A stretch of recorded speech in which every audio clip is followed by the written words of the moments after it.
Tim, connect your Facebook.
We're live with Skywalker Boxing Media, part of Mo Boxing No Problem. We got Papi Chunyeyo in the house.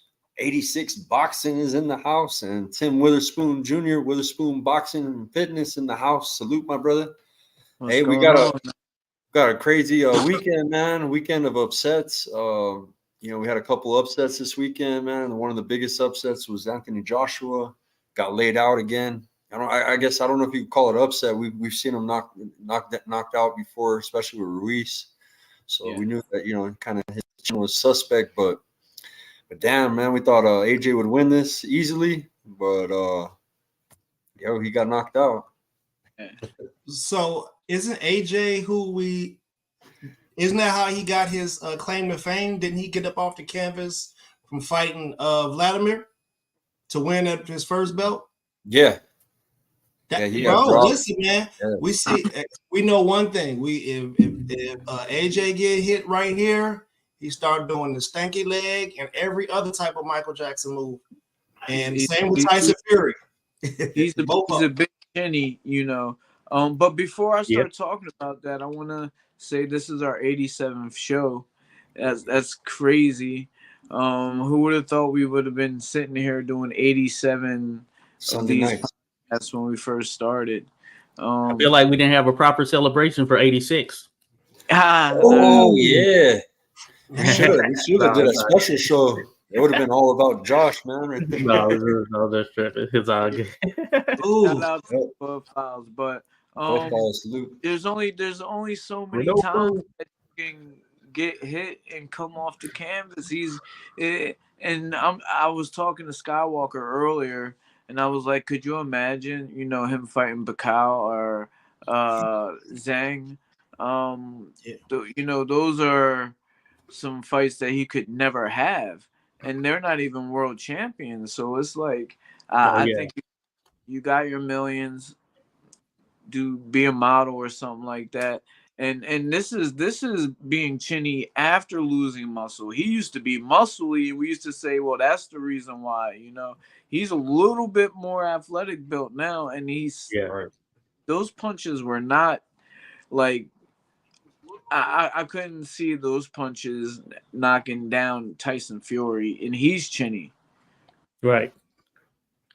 And that's a term right there. I was going to use that. It can be taboo for some to say someone's chinny, but that's exactly what I was thinking. The term I was going to use. They're chinny. Thomas Hearns was chinny. One of the best ever.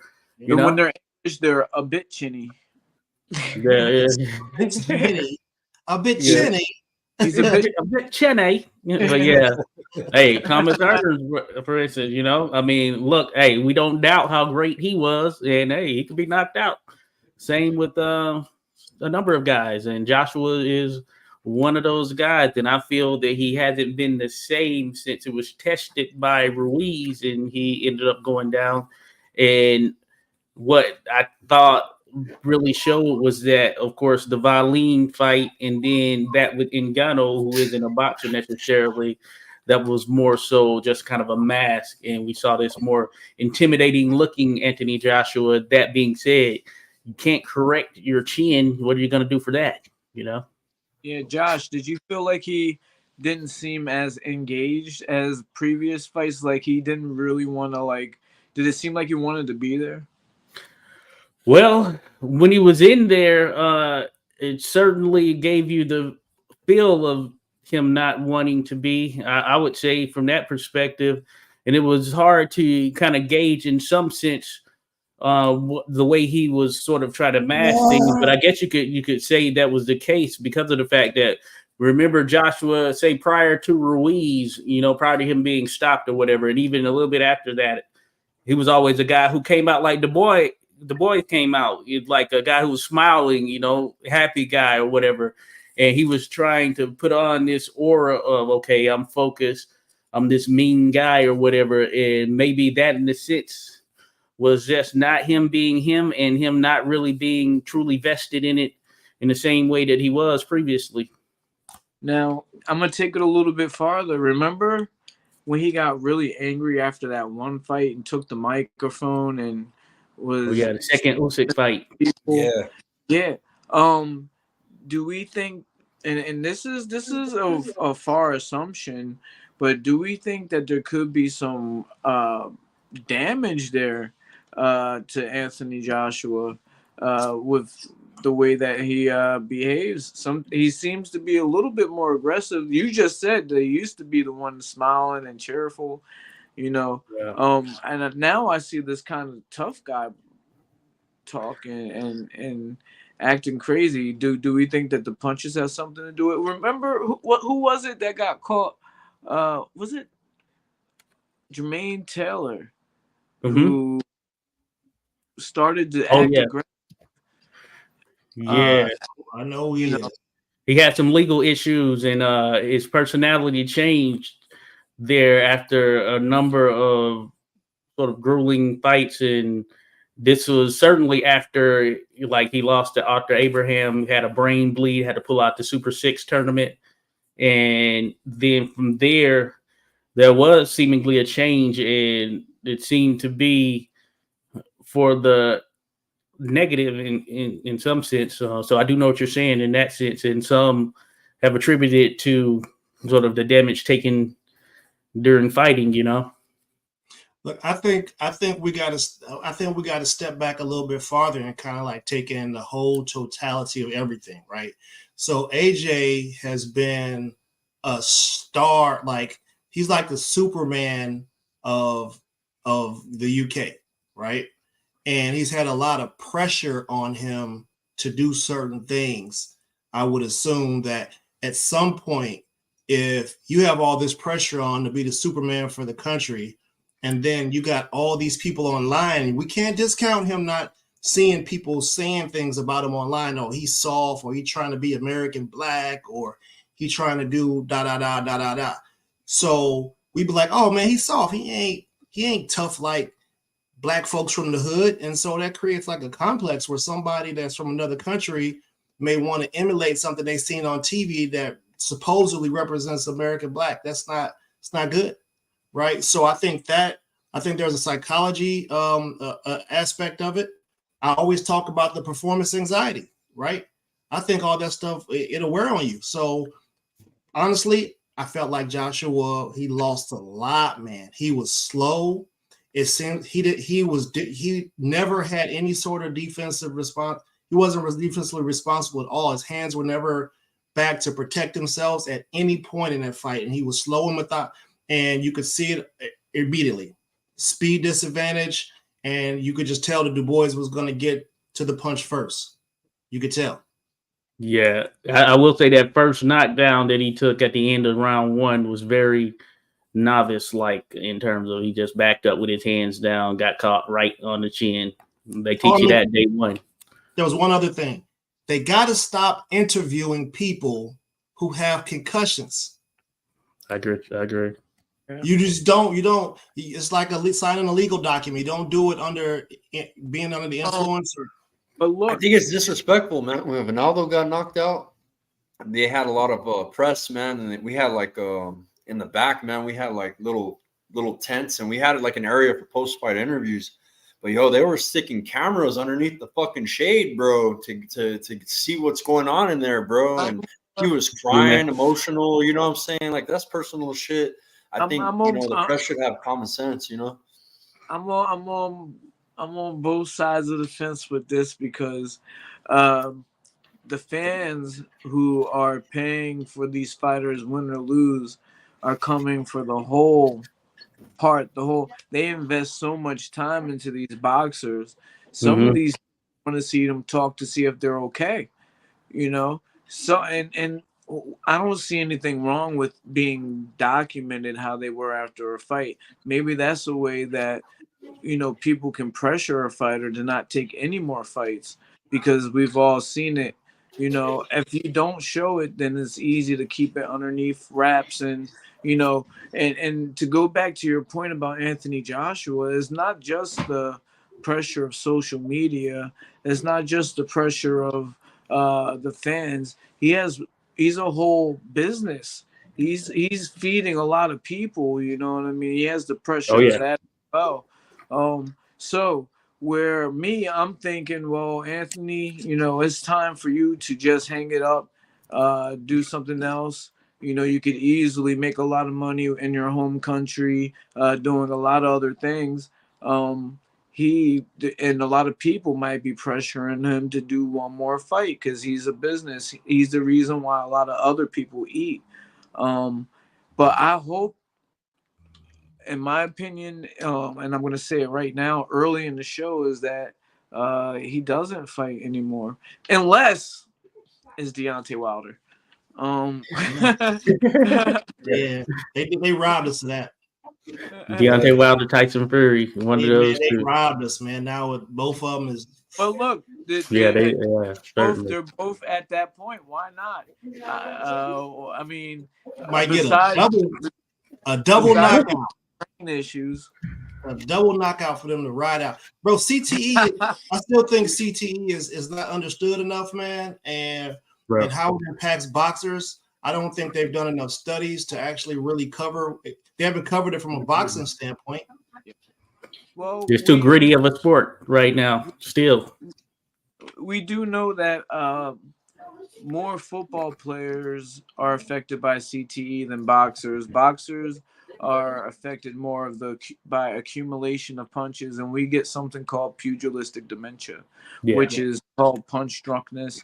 You can't move your motor skills as much. It's not so much all the time the change of mood swings and being aggressive, which you find in CTE, is more of dementia type of debilitating thing where your body breaks down.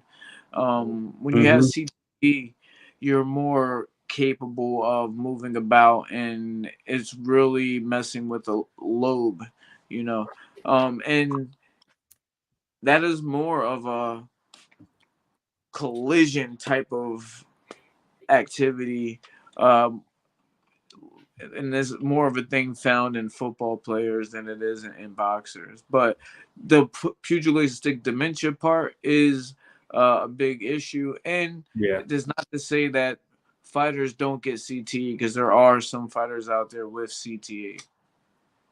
Yeah, and it's interesting, especially in diving into the history of the sport and different cases or situations where boxers, for instance, diving back to the eras that were like late 1800s, early 1900s, even up through like the mid 1950s, and some are sprinkled in. We're talking about guys that were fighting 100, 200 plus fights, 300 fights even for some of them.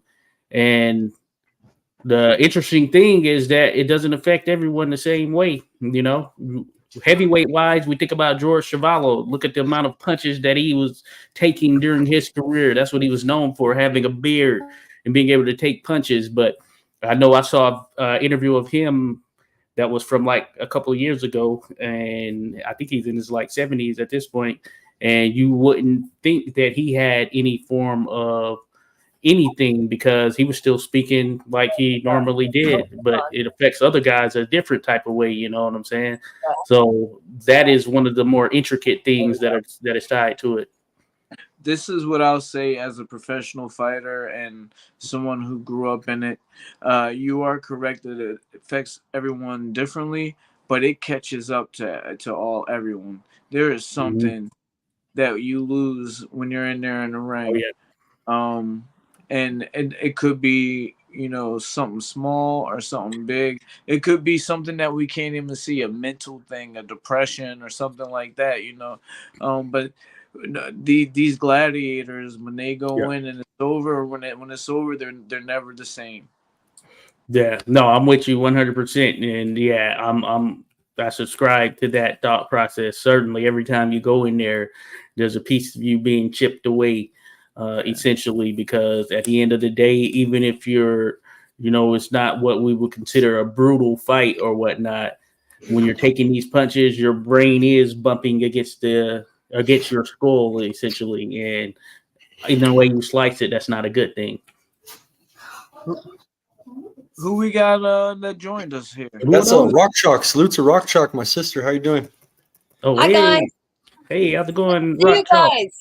Much love. I wish I'd have did my hair. I didn't plan on going up, but I need some pros, and you guys are some pros, so I need some help. You got a minute? Definitely. Okay, so you know I do true crime, right? Right. Okay, there's a guy, and like I said, I need a pro. You guys are the pros. He's Enrico Delgado Garcia. He was a Massachusetts trooper cadet.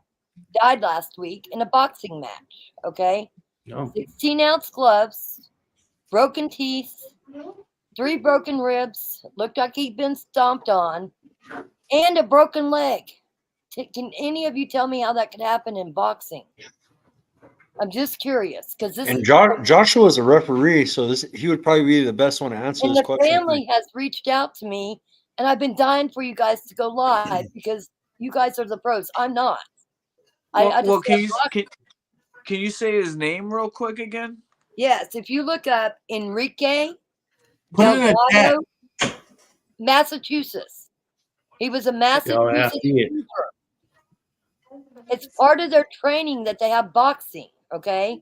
But it sounds like it was like it don't sound like boxing to me. I'm sorry. Well, no, that's beyond boxing. I would think. Was he at a gym or was this an actual event? It was at the cadet facility, at the State Trooper Cadet Facility in Massachusetts. So he was boxing. Seems like hazing. Officers. Hazing, yes, exactly. Hazing. You can Google it if Tim wants to Google it. Yeah, I have the link right here. It's all over world news. It's all over the news. So let me put it. Yeah, I just pulled up something. I'll drop a link in the chat too. Well, I just pulled up a little something. I was just looking at some words surrounding it. Certainly, those injuries and what took place aren't customary to what happens in a boxing matchup. And yeah, just at least from an official standpoint. So the academy is hard to know what's going on the inside, outside of stuff that is sanctioned. So if this was sanctioned, then certainly it wouldn't have happened in terms of him being allowed to take that much punishment. But I take it that it probably wasn't. And this was more so of an inside academy related thing. And most certainly you don't get those type of injuries from just a standard boxing match. I appreciate every one of you, and I watch every one of you. I really did. I didn't want to throw you off track, but the family has their own page too, and they're hurt. And this guy was from Puerto Rico. There was a guy. There's another guy that was hazed, and 5 weeks out. I'm just gonna say it. They're racist. It seems like they're racist. It's a racist thing. And 5 weeks, he was an Army vet.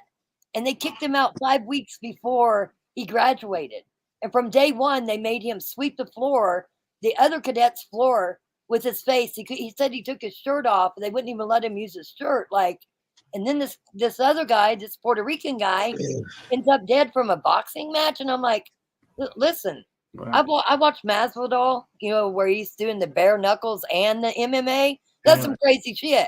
Okay, but 16-ounce gloves and he gets these kind of injuries. You said the person had. Well, first of all, I plead the fifth. The 1, 2, 3, 4, 5. I got you. All of that. I'm not a legal expert, nothing like that. Just putting that out there. Down, please. But You said the individual had a broken leg, right? Yes, Yo, I mean, which part? I mean, the at femur the or knee. At the knee.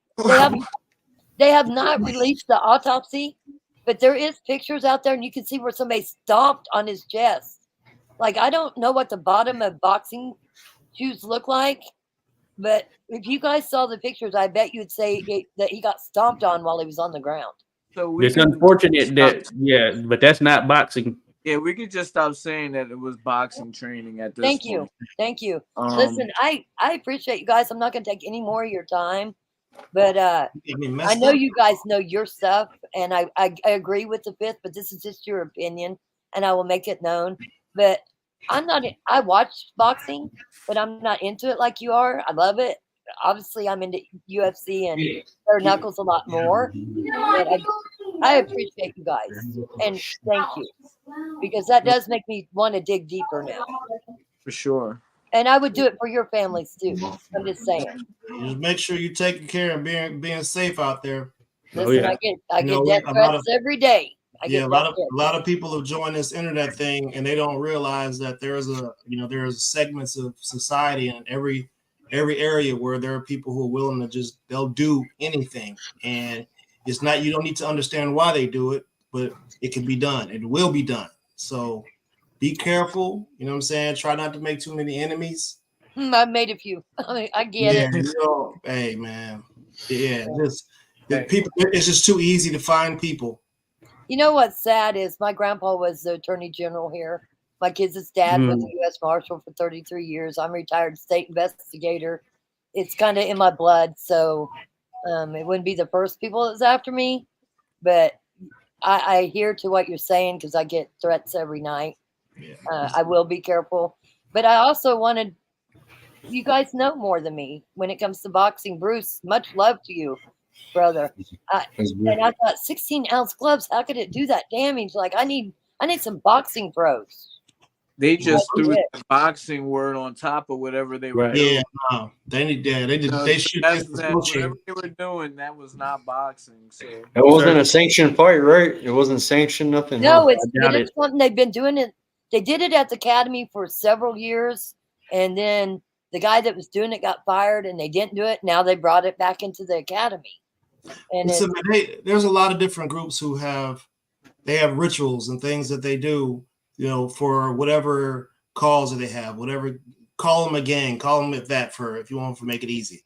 And they have things that they have to do to be initiated and things that they have to do to become a part of whatever it is they're trying to become a part of. So I think that, they call that the occult. Let's just say that they call that occult. That's a literal. Yeah. So you just, whether you understand it or not, and those people, they operate off of groupthink, and whoever that leader is, you had better hope that person has your best intentions in mind. Well, I think they're going to bring the FBI in. 2 hours ago, they said they were bringing the FBI in. But I still wanted to know if 16-ounce gloves could do that kind of damage. You guys answered me. I appreciate it. I understand. I agree. I think it was hazing, and they used boxing as the scapegoat. Like, I agree. I agree with that. But a family lost their kid over it. It could have been a hit, man. 25 years old, and he had just went through a 6-month academy, no cell phone, no nothing, a week before graduation, and dies. It's sad. And I love you guys, and I love watching you. I usually am just in chat saying hey, and I was like, Tim, man, like I really have a boxing question. You don't know how much it meant for you guys to answer me. Thank you. Yeah, no problem, Rock Talk. Thanks for coming on. Yeah, we appreciate you. I got the bus. Oh yeah, I seen it, Rock Talk. I seen it on Instagram. I seen it. Nice. Yeah. So you have a bus does your bus have your business on the side of it? Not yet. I just picked it up last Saturday. So we just talked about safety, didn't we? We did. I'm not going to put it on there. Oh, okay. You get where I'm going with this, right? Yeah. Well, see, my vehicle I have now is a K9 unit. I have 2 Shepherds that go with me, Smith and Wesson, and it really stood out. If you get a tour bus and you advertise your business on the side of that tour bus, and you let people know where you're going to be at, somebody might meet you somewhere. I Some agree. people do not like people talking about their family members in any way, shape, or form, and they will crash out on you if you say Yeah. something about their family and you don't know exactly what they got going on.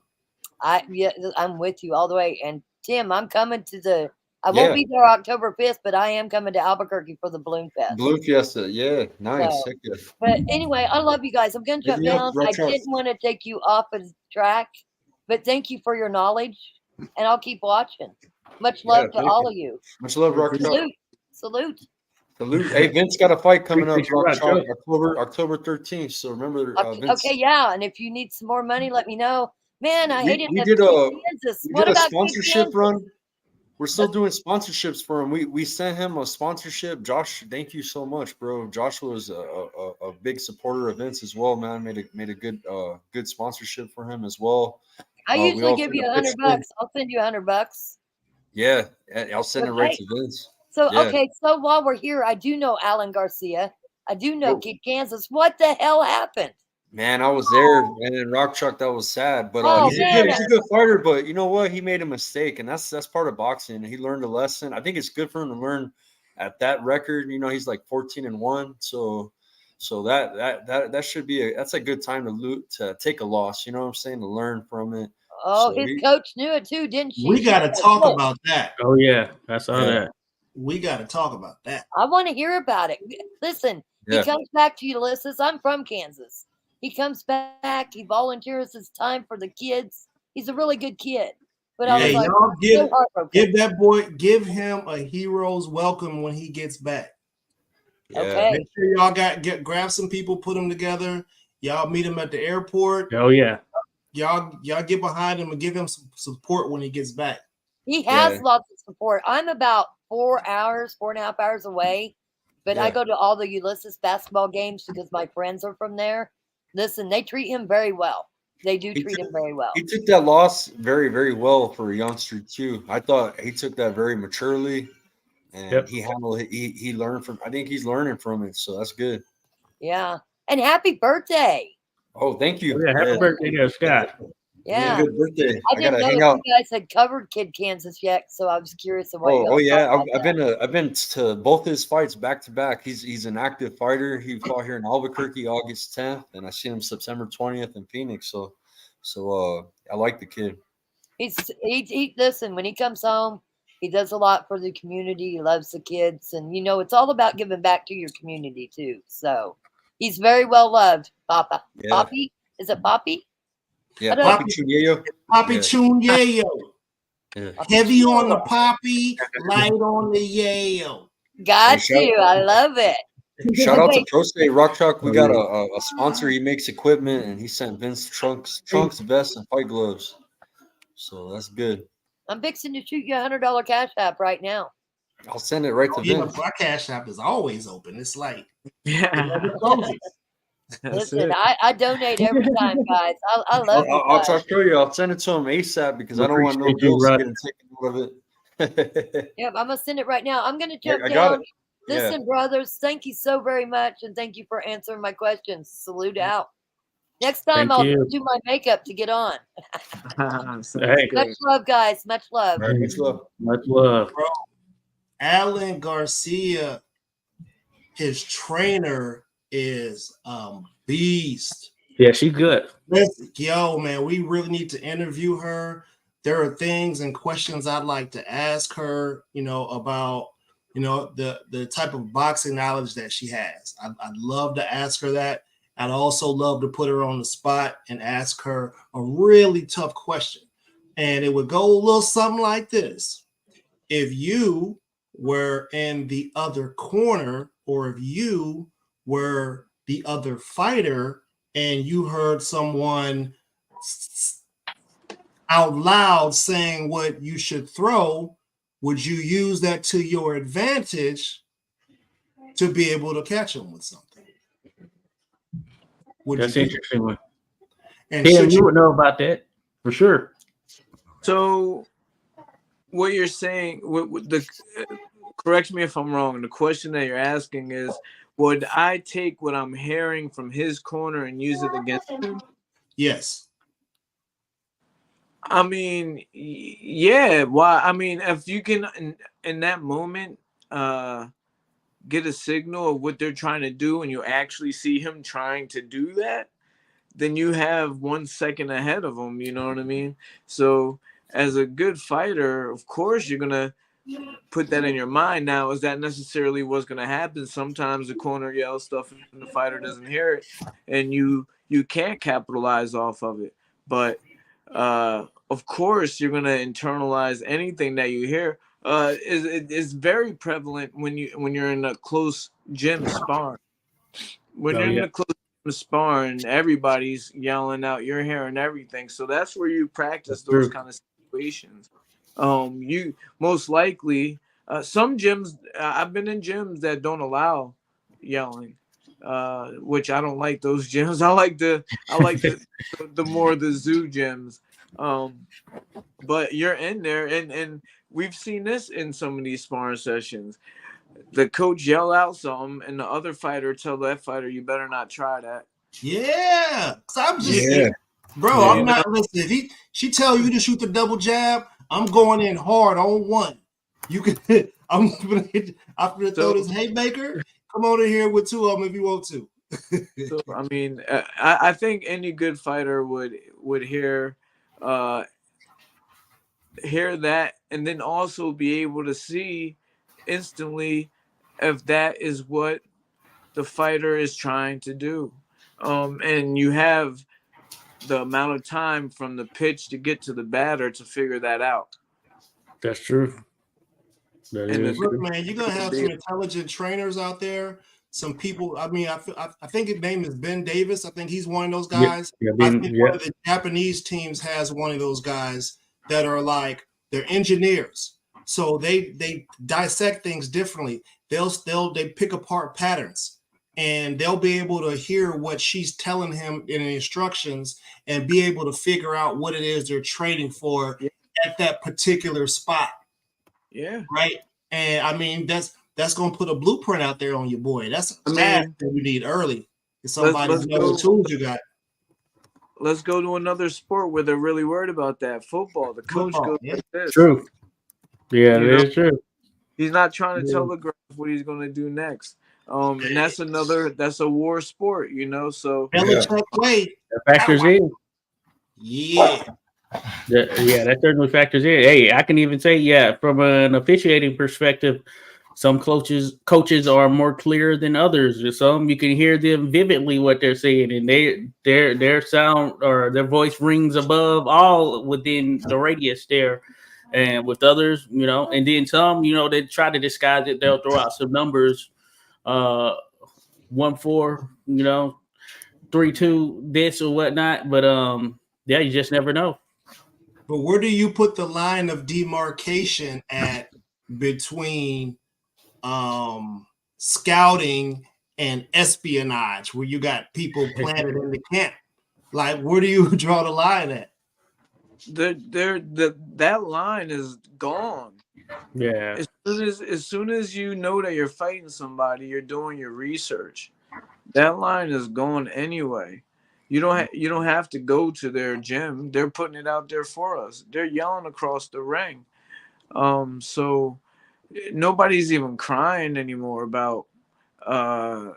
this person's watching my videos or any. It's out there.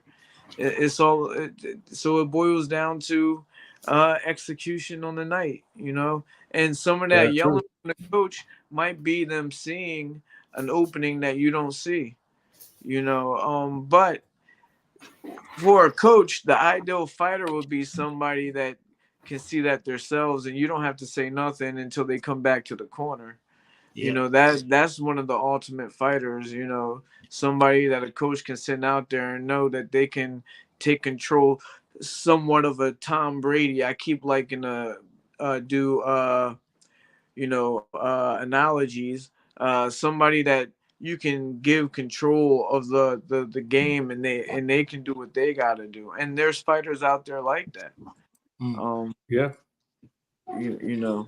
And hey, I can say and attest to this, and I'm sure Tim can attest to it, just from what I've seen, just from an official's perspective, because I go to a lot of gyms at times when I'm just when they're sparring and when they're just kind of, because I just get to work on my officiating game, for instance. Shout out to my man Moss there, my cousin Moss in the building. But, there are like gyms that they don't like the coaches. They know each other, they're cordial and all this stuff. They don't necessarily like each other. They don't rock with each other like that. But that being said, they'll go work. They'll go get some bump sessions in, all that good stuff. But when it comes down to fight time, hey, they only have one motive. That's getting over this guy right here, even though they'll work with you, you know? Right. A lot of politics. Oh, yeah. I'm trying to get Vince to come on. I want to surprise him and tell him, this is, it's always good news, man. And he's, he has to travel to Manila. He was telling me today. Then he'll be in Japan October 5th. He's flying to Japan. So he definitely could use the traveling money. So thank you so much. Hey, listen, man. Hey, Mr. IRS, man, listen, I don't know nothing about no financial transactions. I'm going to make sure I'm on the record. I don't know nothing about nothing. They're not worried about it, man. That ain't enough money to worry about. But look, we got to figure out a way to tax those guys. Hey, but Remy sent me money today at noon, bro. Remy, it was my birthday, bro. So I don't know if he's sending it to me or if it's to Vince. I'm gonna send it to Vince anyways. Some of it. It's man, mine. Listen, bro, you gotta cover your operational costs. You got it. But he didn't tell me nothing. He sent me $100. He didn't tell me nothing, bro. And I'm like, hey, man, there got to be a fee with transactions and the time. You got. I went and looked at my Cash App for Rock Chalk, and Remy sent me $100, bro. And I'm like, yo, it was my birthday yesterday, but they're gifts. They're gifts. But he didn't. But he sponsors Vince too, so it could be sponsorship money. So I ain't gonna touch it until he tells me, and he hasn't responded to me. Hey, man, you don't. Listen, people be watching, bro. And speaking of people watching, if you guys are watching and you want to hop on for a couple minutes, tell us your opinion about the fights that were happening last weekend, or just about anything. We saw Rock Chalk come on with a really good Man, she messed me up with that. Yeah, here's a link. I got a link. If you want to copy that and put it in your chat, Josh, there's a StreamYard link. Skywalker. Oh, yeah. I shared. You guys subscribe to Tim Witherspoon. We got the legendary. Oh, yeah, that's right. Boxing. We got the YouTube. WS Boxing, baby. If you're on there right now, WS_boxing. Go subscribe. I put the link in my chat. He's live tonight. It's his first time live on the channel. I got another topic I want to talk about. And it's about my Philly fighters here, because we saw what happened to Joey DeWaco in his heavyweight match. Oh yeah. And I just want to say this, man. I know him and Danny Garcia from times that we spent together. I was turned pro and they were like about to turn pro, but I was still older than them. And they were in the amateurs about to turn pro and very young, and we all used to, for about 2 or 3 years, we all used to train side to side. So I say that to say that was a long time ago. That was that was about 20 years ago, maybe even more. So Danny and Joey, man, they've put a lot of time in since little kids, and unfortunately the cycle of boxers has to happen. It's just like the cycle of life, the cycle of boxers, everybody has their turn. So I see both performances, and I see Danny Garcia getting stopped by basically a jab, something that we would have never saw happen 5 years ago or even 3 years ago. And then we see Joey DeWaco, who is a good fighter. He has some good wins, good fights with some good people. He just seemed a little bit behind the ball. And and it's like this: if these guys choose to have another fight, I'm behind them. But on the outside looking in to my young brothers, I'm saying, this is the cycle. It's time to think about these things before we dive into that pugilistic dementia that we talked about earlier. Now, my question to you guys are, what did you think about Joey DeWaco and the explosion of the mouthpiece round after round? Yeah. Man, I don't think he was pulling a Keith Thurman necessarily. There was a couple times where he got cracked, and my man hit hard, bro. He punched like mule kick. So there was a couple times that he got cracked, and the mouthpiece came out. I think it would be more of a question of, do boxers who aren't top level have the ability to go get the right equipment for the job? So if you can't afford $100,000 mouthpiece, you got to go to Walmart. Can you afford a dentist? Like that stuff needs to be covered. This is the thing, man. I know the local mouthpiece lady. I know an adult can get. I got 4 of them myself from this lady. Same lady. I don't know if I can't say that Joey knows her, but she travels to gyms all around Philly. She comes to my gym too. I got 4 of them. There for an adult. She charges about $55. Yeah. And for a guy like Joey, he knows about the mouthpiece game at this point, most certainly. A mouthpiece is one of the most, you have to have it, right? Mm-hmm. So you have to have one that is good, that fits, and the mouthpieces that a professional gets does not just fall out of your mouth. I have to physically pull my mouthpiece. It suctions. It's almost like Invisalign. That's how tight it is. So that is an inexcusable thing. To not have the right equipment is something that a lot of boxers make. Not just not to be long-winded in this statement, but not just their mouthpiece. Sometimes they wear old shoes and the shoes are not properly gripped, or you see trunks not properly fitting right, or the cup sliding down. These are all things that make fighters uncomfortable, and if they're thinking about keeping their trunks up, they're not really focused on everything at the right time. They got one distraction already. But you're fighting on ESPN, bro, against Richard Torres. I say it again, Joey is a friend of mine. I see him. He's been nothing but nice to me. But there's a thing of professionalism that you have to have when you're on that level. You're on the world-class level. Was he a late replacement? I don't think so. I don't think so. This was his toughest test so far. You know what I mean? This was, he was playing. But you know what? I mean, Joey 5 years ago, to go back to my earlier statement, would have done really well against Richard Torres. I don't rate Richard Torres as that high of a prospect yet. He's there, but he's not someone that Joey couldn't have beat a couple of years ago. I don't think that. He actually hit him nice shots. If he could have kept up that pace, he could have done something. But we've talked about this last week. One of the first things to go is your motor skills, your speed. Last thing to go is your power, and we saw him try to use that power that he had left. I'm in agreement. Just from being in the area, of course, with Philly being in close proximity. Yeah, I know of Joey.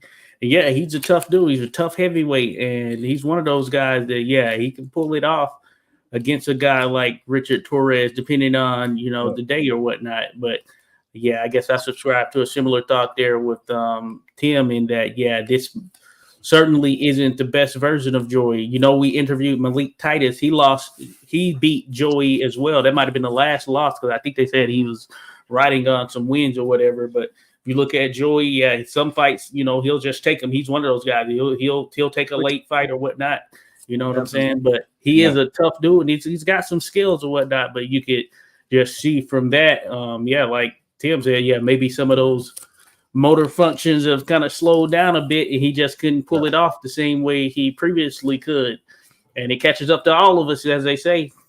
Yeah, That I age. agree with Joshua too. You know, Power definitely. I mean, he has a custom fit mouthpiece. You know, if you know, your coach always tells you to bite down on it. So There's no way you don't even have if it's custom fit. You don't have to bite down on it. Right. yeah, It's going to be there. It is going to be there. It's suction. I'm telling you. I wear a night guard to bed, and I mean Same here. that thing's like $500. yeah. But to absorb a punch, here. you know, your coach usually tells you to, you know, bite down. You know, keep your mouth, your chin tucked. You know Hey, what I'm listen, saying? All man, that not good shit. every boxing glove isn't made the same way or to the same specs. And I would Right. imagine like all mouth guards are not going to be to the same spec, although they should be. Maybe if there's a boxing match, they should force everybody to go to the same person to get the same treatment. A fitted one is going to be fitted to your mouth. Yep. Yeah. That's That night guard. We watched a fight 2 weeks ago where the guy didn't have no top teeth. He didn't have any top teeth. And he had a mouth guard. And sometimes when he got hit with the brick, it shot out across the ring. And it's because he had no teeth. He had no top teeth, bro. Grippers, though. How you going? No grippers.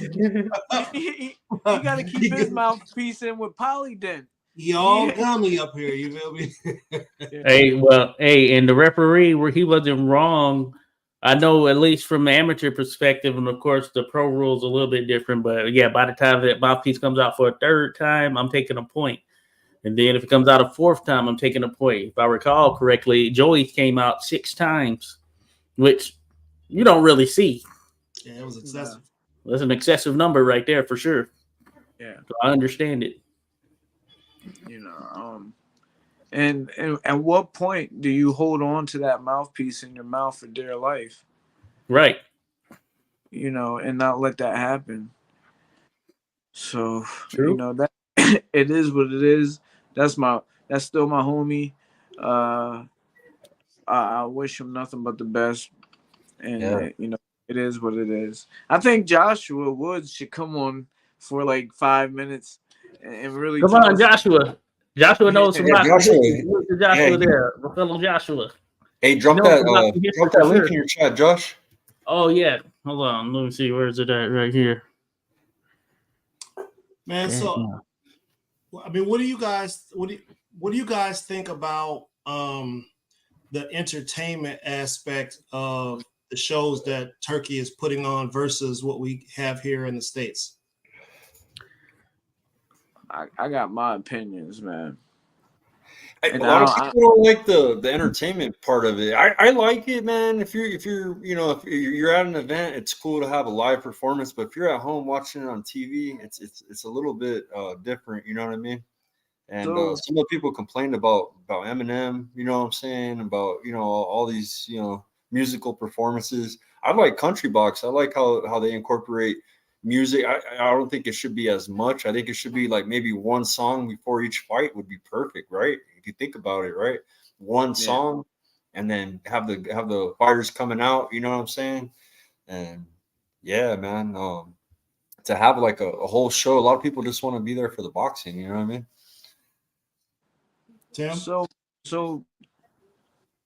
when I talk about this subject, I'm talking about this from the point of view of the working man who goes to work at 9 o'clock and comes home at 9 o'clock at night, turns on the fights, and is fighting to stay awake, to watch the actual fights. Me myself, I'm working all week, so when Saturday comes, especially when these fights are on the West Coast, to have Eminem do 5 songs, 6 songs sometimes. I missed the whole Terrence Crawford fight. Yeah. Because I fell asleep during the Eminem performance. They gotta consider time zones. They gotta really pick the right time for people to enjoy it, man. Because sometimes it's too late for you guys on the East Coast. I feel bad for you guys. I'm an hour ahead of California, but you guys, man, are 2 hours ahead of me. So that's 3 hours. How about we do this? We give the fans a 2-for-1, right? We move all the fights up just a little bit. Move them faster a little bit. That'll make the fans happy. If you want to have a concert, take the ring away, put a stage there after the fights. People get a 2-for-1. You want to see an Eminem show? Let them do 20 songs, but the fights are over. I can go to bed. You know what I mean? Hey, Josh, you got an opinion on it before I say what I want to say? Yeah. Okay. Oh, you're muted, Josh. You're muted. Mike's off. My bad. Can you hear me? There we go. We got Josh. Okay, yeah. My opinion is I think there's a time and a place, of course, and there's a taste for everyone. So I'm not against any form of music. I listen to all types of genres and all that stuff. I think it's just a matter of, hey, it's, you got to know when to hold them and fold them in some sense. For this one, this was a delay tactic, most certainly. But that being said, it's not. I wasn't completely turned off by it, but I would have liked to have gotten to the fight earlier for sure. But I understand. I have no cam. Oh, okay. Because Rock Chalk. Hey, what's going on, Joshua? All right, so I guess let me attack it from an entertainment perspective, right? So they had at Wembley Stadium, they're saying 96 and they're saying 98,000 people showed up for that event, right? 98,000. We're not talking about the 14 and 15s that some of our fights do here in the States. 98,000 people. Right? Just sitting here listening.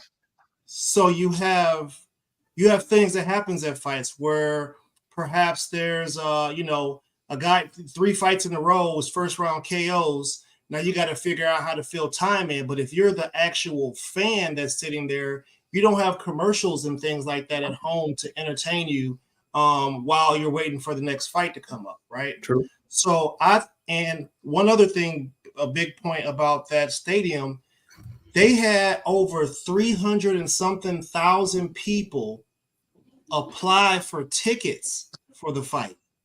You get what I'm saying? So we're talking about a country who loves boxing so much that there's 4 or 5 times as many people who apply for the ticket than can actually get the ticket and get there to watch the fight. So I think that from an entertainment aspect, as far as them bringing an event where everybody's going to want to come to, maybe they don't care about boxing. Maybe they just want to be there to enjoy the environment. And I think Turkey is on to something with the environment that he had at Wembley. And I feel like somebody like 50 Cent, who's doing something major in Shreveport, could possibly set Shreveport up for success by adding some boxing events there so that we got Atlanta, now we got Shreveport. You get what I'm saying? So I'm with that. We outside of the box here. Hey, Friday was packed, bro. At Desert Diamond Arena, outdid Albuquerque, bro. I went to both Top Rank events back to back. Man, they do great in Phoenix, bro. That motherfucker was sold out, bro. Oh yeah, that's what's up. No, I'm in agreement with you there, Ernest. In terms of what you're saying, I think there is a lane for that for sure. Triller was trying to do something like that, but they haven't managed it as well. Right. One song before the main event. Oh, I'm cool with that. Do your hit. No features. I don't want like the ring walk. The ring walk should be a musical performance, right? Yeah, like they got people in doing Circus Olay stuck in boxes and come on, man. I didn't mind that right there. Hey, I thought that was pretty cool. I thought that was a fire show. I was cold entrance. Fire. Hey, we got Joshua Woods in here, man. How you doing, Josh? Little Joshua. Can you hear us? Doing fine.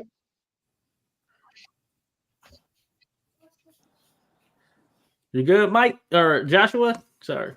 maybe you gotta send him out and bring him back in. I think he's good. I heard him earlier when Ernest. Yeah, I did hear him. talking.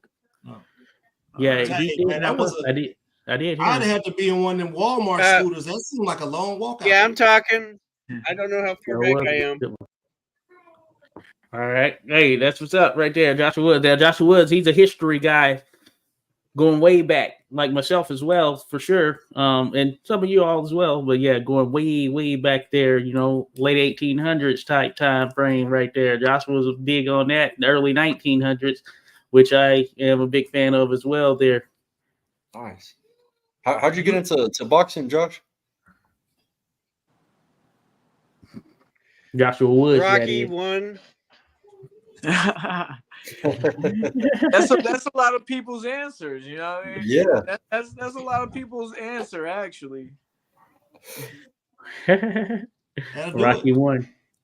Okay. But he the other Josh mentioned that you were a historian. So I kind of instantly thought to bring a question that Ernest just brought up to ask you. If you don't have the answer for it, it's fine. But I was thinking, do you remember any time in history where music and entertainment came together with boxing, and they had shows like they're having today? Oh yeah. My bad, Ernest. No, I got one for that. And I'm a history lover. You know, I wouldn't consider myself a historian, a history lover, I guess you could say. Jack But Dempsey versus George Compantier. I know they had the band playing. You know, the $1 Million Gate. They had that band. Yeah, first ever $1 Million Gate, 1921, right there. But I was gonna even throw out. You know, they had the band. Who?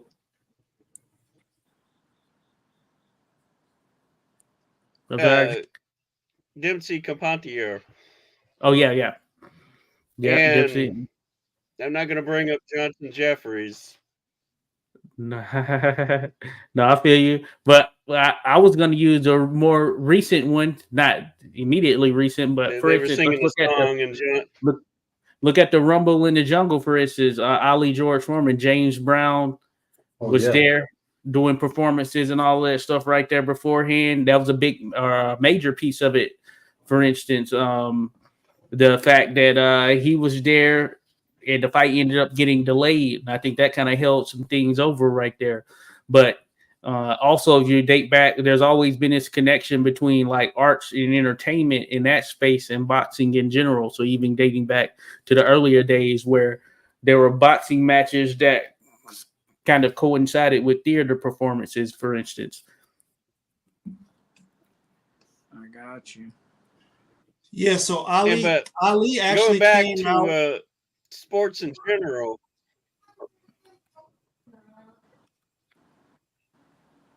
I think Michael Jackson doing Super Bowl 27 is what started the big performances. So wait a minute. That was in the 90s, right? So yes, okay, that's so Ali came out to some Star Wars themes. I believe he was one of the first to do something like that. He came out to some sort of Star Wars thing back in the day. Was it an orchestra or was it like the just the music? I don't remember all of those details, but I just know that Ali was one that came out with Star Wars. And was Floyd Mayweather the first to come out with a live artist doing those things? Because I feel like when he got with 50 Cent, and then he started having artists walk him out to the ring. I feel like he started the real trend. I don't know if that's the case. I can't say that that's 100% the case right there, but that's something he definitely did. But I don't know if it was him that started that, though. If y'all got somebody else who did it, let me know. I'm thinking. Well, I know Bernard Hopkins has walked out with music performer before, for instance. Singing Sinatra, essentially. But that being said, before Floyd? That's what I'm trying to think on. Like, see You know, a lot of Mexican fighters, they like to come out to mariachis, bro. Yeah, I seen Yeah, that. So and that's probably been a tradition too for a long I saw. time. Oh yeah, Madison Monty, Square Garden. right. Madison Square Garden. I watched Roy Jones walk out with DMX when he was. I forget who he was fighting, but I was there. Yeah, I can't tell you how far back it goes. That part I can't. So that's something I'm kind of just thinking about. Worth looking into for sure. Big Pun Fat Joe walked out Felix Trinidad when he fought Oscar De La Hoya. Okay. Yeah. Big But Pun. like walking people out is Camacho always had something for his ring. Yeah, that was he was a flashy fighter too. very flashy. I went to the Frank Martin fight in Vegas, and bro, I can't even think. It's one of the artists that Spence rocks with pretty heavy from Texas. Oh, you're talking about Yellow Beezy? Yellow Beezy. Yeah, he was at the fight. He did the ring walk entrance and stuff. So that was the first time I was at an actual fight where they had an artist, performing for the walkout. You know what I mean? I was like, oh shit. They normally don't get that right, to be honest. Like, it's like they didn't do a rehearsal or nothing, and the words they don't sound. We need some better production out here. We got too many people out here to be putting on these. They often don't. They certainly out they. Now the one you said mentioning Tank there, I think. Did you say Tank Skywalker? Yeah, because Tank I believe he came out to G Herbo in his last contest. Yeah, and you know what, bro? I'm old, man. I'm 41. Like I'm not our style when I was young. It was like polo and Jabot jeans and the Avery jackets. You know what I'm saying? Like the stuff that costs money. It was designer. When we were younger, but now I'm older. Like I buy Walmart shit, or I don't care. I just rock whatever. And the kids nowadays, like that Chrome. You heard of Chrome? So PBC got a guy working with him, and he's a shoe guy. So I'm like, how the fuck is a shoe guy? He's not, like he's a boxing fan, but he's not like us, bro. He don't come from either from a boxing family or a history. You know what I mean? Doesn't have a history with boxing, bro. But he does their PR, media, collaborates. If you go to PBC, you can see he's collaborating with them. And he's all telling, I forgot who it was. I think it was Edgar Berlanga or somebody that had the Chrome Hearts. Them Chrome Heart pants, bro. I know a kid. My friend's kid, man, he works a job, but he don't pay rent. All he spends his money on is on expensive jeans. He's got a pair of jeans that are like $2,000, bro. I'm like, regular looking jeans, bro, but they're made by Chrome. The one that Tank's been rocking. He got the bag made. Man, they charge up the ass. And I could just imagine what Tank paid for that damn boxing bag, bro. Yeah, but you start getting into the weeds, and then we start talking about people having stylists and things like that. Yeah, I guess and if this is the big lights, man. You gotta be with style, stuff like that. Then you start seeing fighters wear boxing shoe wear that look like it came off of Kanye. What the Kanye fashion shows? Hey man, can't do it. A lot of these guys get it gifted. You know what I mean? Yeah. So yeah. Because there's a promotional aspect to it. Like Devin Haney in his fight with Garcia, he had on Fear of God. They're a brand that the average consumer isn't going to pay for the amounts that their stuff costs. You know what I'm saying? But, hey, it's a marketing opportunity right there. And that's as far as I know, their first foray into boxing. And they made it happen. And it was a big fight to be tied to. Your eyes are the money. Certainly. Shout out to Lamar Lynn's. He's got some stuff jumping off right now. That's a brand out there. Lamar Lynn's, folks. Check them out. That's crazy, bro. I'm not getting any thumbs up this week. I don't know what's up with that. Oh, yeah. Whoever sends them thumbs up, man, give me a thumbs up. Hey, I wanna talk about Tim, man. Tim's got a fight coming up, man. Yeah, thank you, Josh. I appreciate them thumbs. Man, bro, he got a fight. This guy, have you guys seen the fight poster yet? I can't upload it. Put it on there. I think it's a Facebook thing in terms of that to get no thumbs. If that's what I heard. Rodolfo knows. Good luck on the upcoming fight. Yeah, Tim. So I mean, what what's that time? I mean, it's been a Oh week. yeah, I I thought mean, a fight roaster. you had to be able to drop at least 2 minutes on that 5 mile. Hi, We had yeah. that time. Yeah, I'm not. You know, I'm right on time. I'm doing good. I'm like 9 weeks into training already, with like 34 days left. And I'm feeling good. You know, I'm feeling nice and young again, and Yes. I'm looking forward to it. Yeah, I like to ask about that. I like to know how that cardio is going. The cardio is great, man. I'm about to I'm really training for a race that I'm having the next day after the fight. So I'm focused. I'm really focused on my cardio, and then the week after, I'm gonna do the Rocky 10-miler that we have here that starts at the Art Museum. Oh, that's dope. Yeah, so I'm like, I got the fight coming up. I'm not looking past the fight whatsoever, but it's part of a bigger plan that I have of me training hard before my 40th birthday, which is November 29th.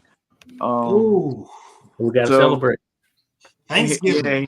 Yeah, exactly. Oh So, yeah, that is that. That's pretty much sacrifice that one. Happy my 40th. motivation. Thank you. Salute. We'll save you some of that good. I got that Itis turkey. We'll save you a couple pieces.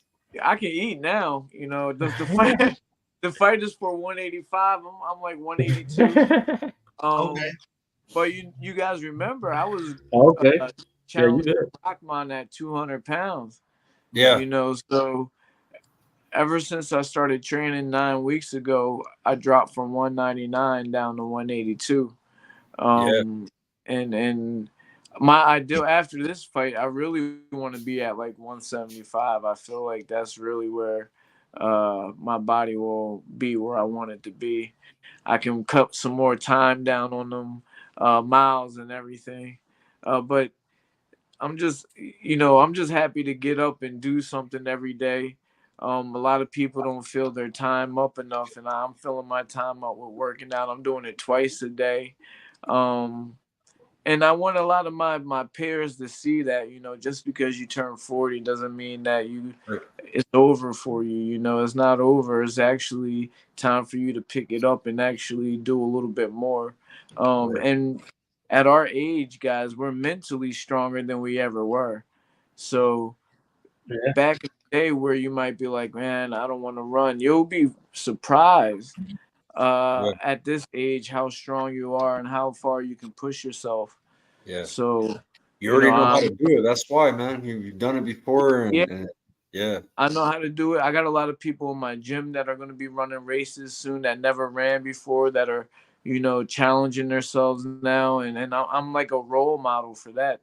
You know, they seen coach used to just go to the gym and train people. They used to ask me, you know, work out with me, blah blah blah. I used to use the excuse like I'm teaching so many classes all day. It's hard for me, you know what I mean? So one day I just stopped making excuses, and now it's a regimen for me, and I love it, you know. And I'm looking forward to performing again. It's going to be live stream. I know you guys are going to be watching it. Oh, we're going to stream it, bro. What do you mean? We're You better not get tired, boy. Where's it going down at? That's not going to happen. And you better not get tired. Bro, I still have your fight on here, bro. I still have it from... Right. But so look, you can put that up. But that fight was with headgear, 18-ounce gloves. This fight's no headgear. It's the Professional Boxing Association. Don't ask me what that is. I don't know. We were both training for a fight, bro. I was turning 40 like you. I was getting that midlife crisis last year. And I lost too much weight too, bro. I went 190 down to 170, bro. I lost 20 pounds, bro, running, sparring, all that shit. Yeah. But you gotta make sure on top of that, you just gotta make sure you fuel up, man. Diet is so important. You talk about stamina and having the gas. A lot of it is the gas that you put into your body, that the tank, that the stuff that pushes you. So I'm paying attention to that too. For 30 days of the training that I did, the first 30 days, I didn't even eat meat. You know, Are I you was training harder for this camp than your last one? yeah, because this fight, I'm not gonna. I told you last time I was playing with my food. You know what I Yeah, mean? you had a I wrestler, bro. told You had you to do this it. time I'm not playing. This is a fight where this kid is gonna come and try to make a name for himself. What's his age? Do you know his age? I don't know his age. I seen He 15 looks seconds young. of the fight. But you know, I've always told you guys on this show that I'm not looking to fight anybody that's not going to be a fair fight. Right. Yeah. What's his So experience? You don't know his experience? Is he I amateur? he is. I don't know any of that information. I know that he has a belt in this league, whatever this is. But this is my perception, and I don't want to say too much in case people are watching. I don't want to scare anybody away. But basically, this is how I'm going to put it. There's nothing he can do but learn from me. Yeah. That let's just say that. All right. All right. Are you gonna mess with him mentally? Are you gonna mess with him mentally? Because he's a kid. Like when you see him at the face-off, you can be like, "What's up, Pecker?" Because his name's Pecker. You know, for me, all I got to do is just tell the truth. You know, Yeah.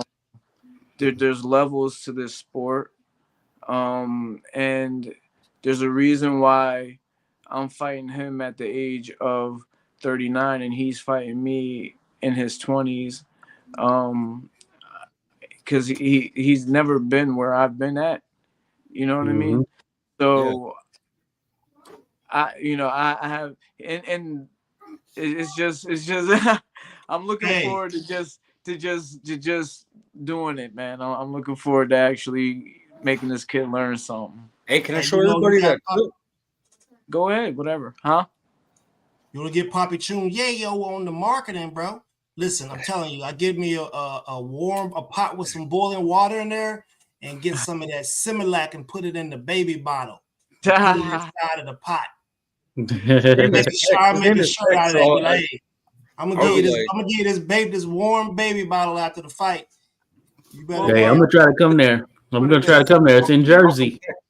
Yeah, it's in Atlantic City, and I'm gonna try to come there. The promotional companies out of Tampa, you know, hopefully this will open up another fight for me. When is it again? October 25th. It's at the I'm coming. Hotel in Atlantic City.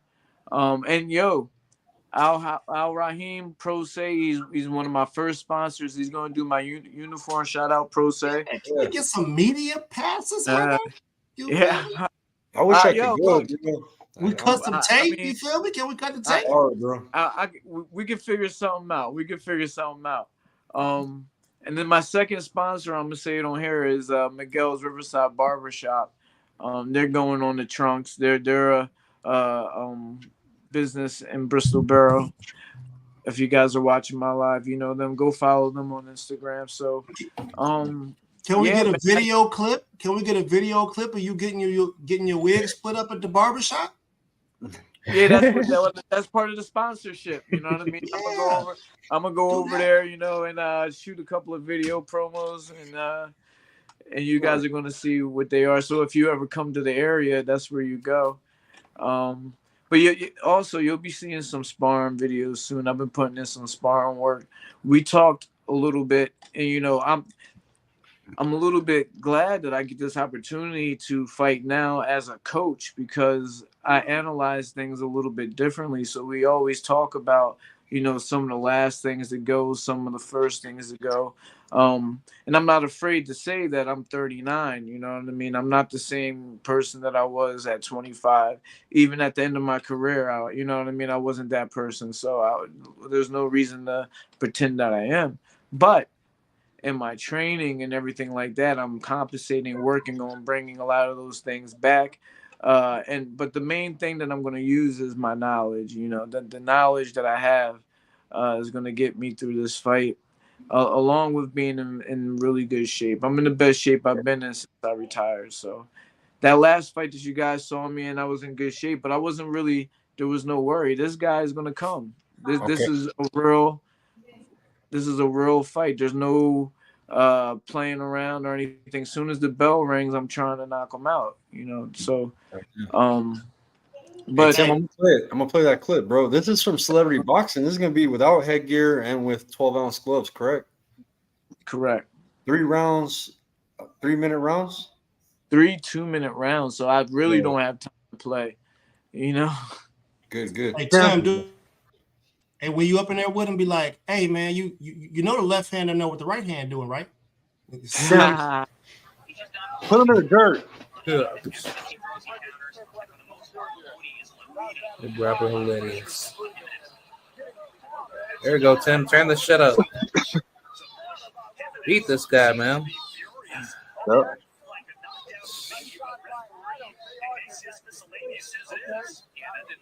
That is not a knockdown. What is he talking about? Ooh, body shot. Yeah. Yeah. Yeah. Yeah. Nice body Let's shot. go, Tim. He did it, too. Turn it up. You better stop him.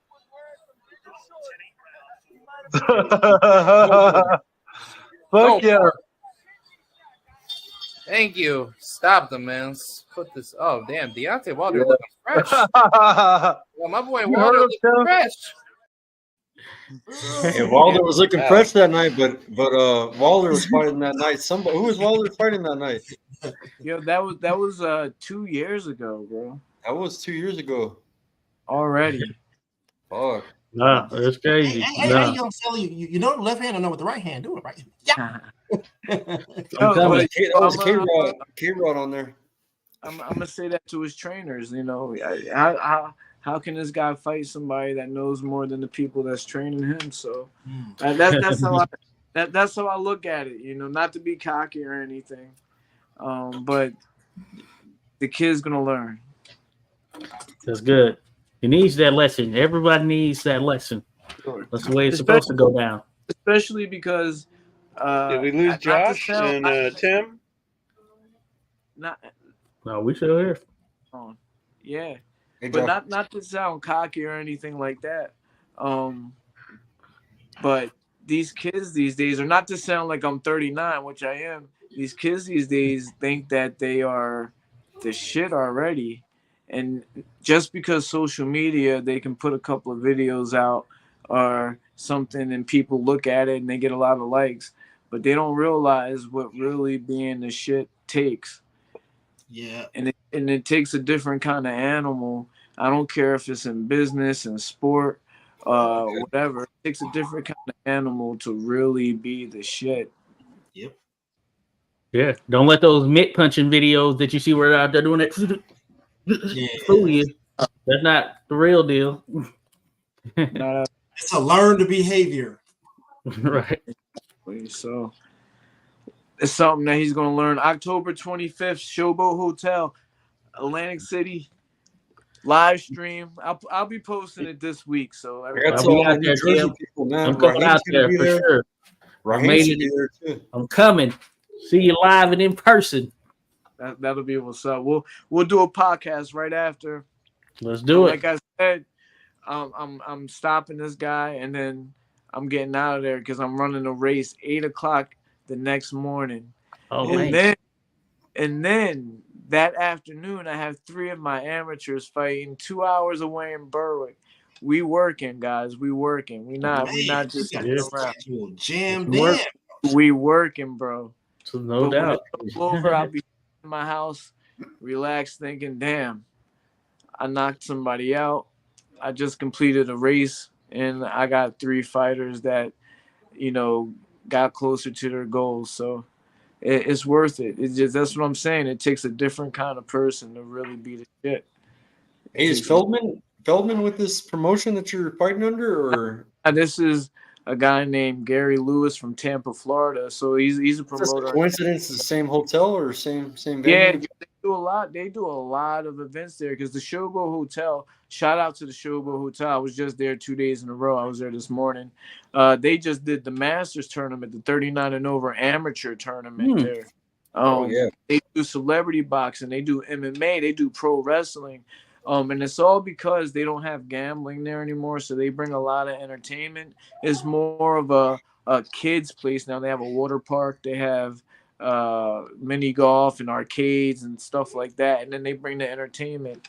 And so if you ever come to Atlantic City, you can look up Showboat. It's going to be pro boxing, amateur boxing, any kind of combat sport you can think of.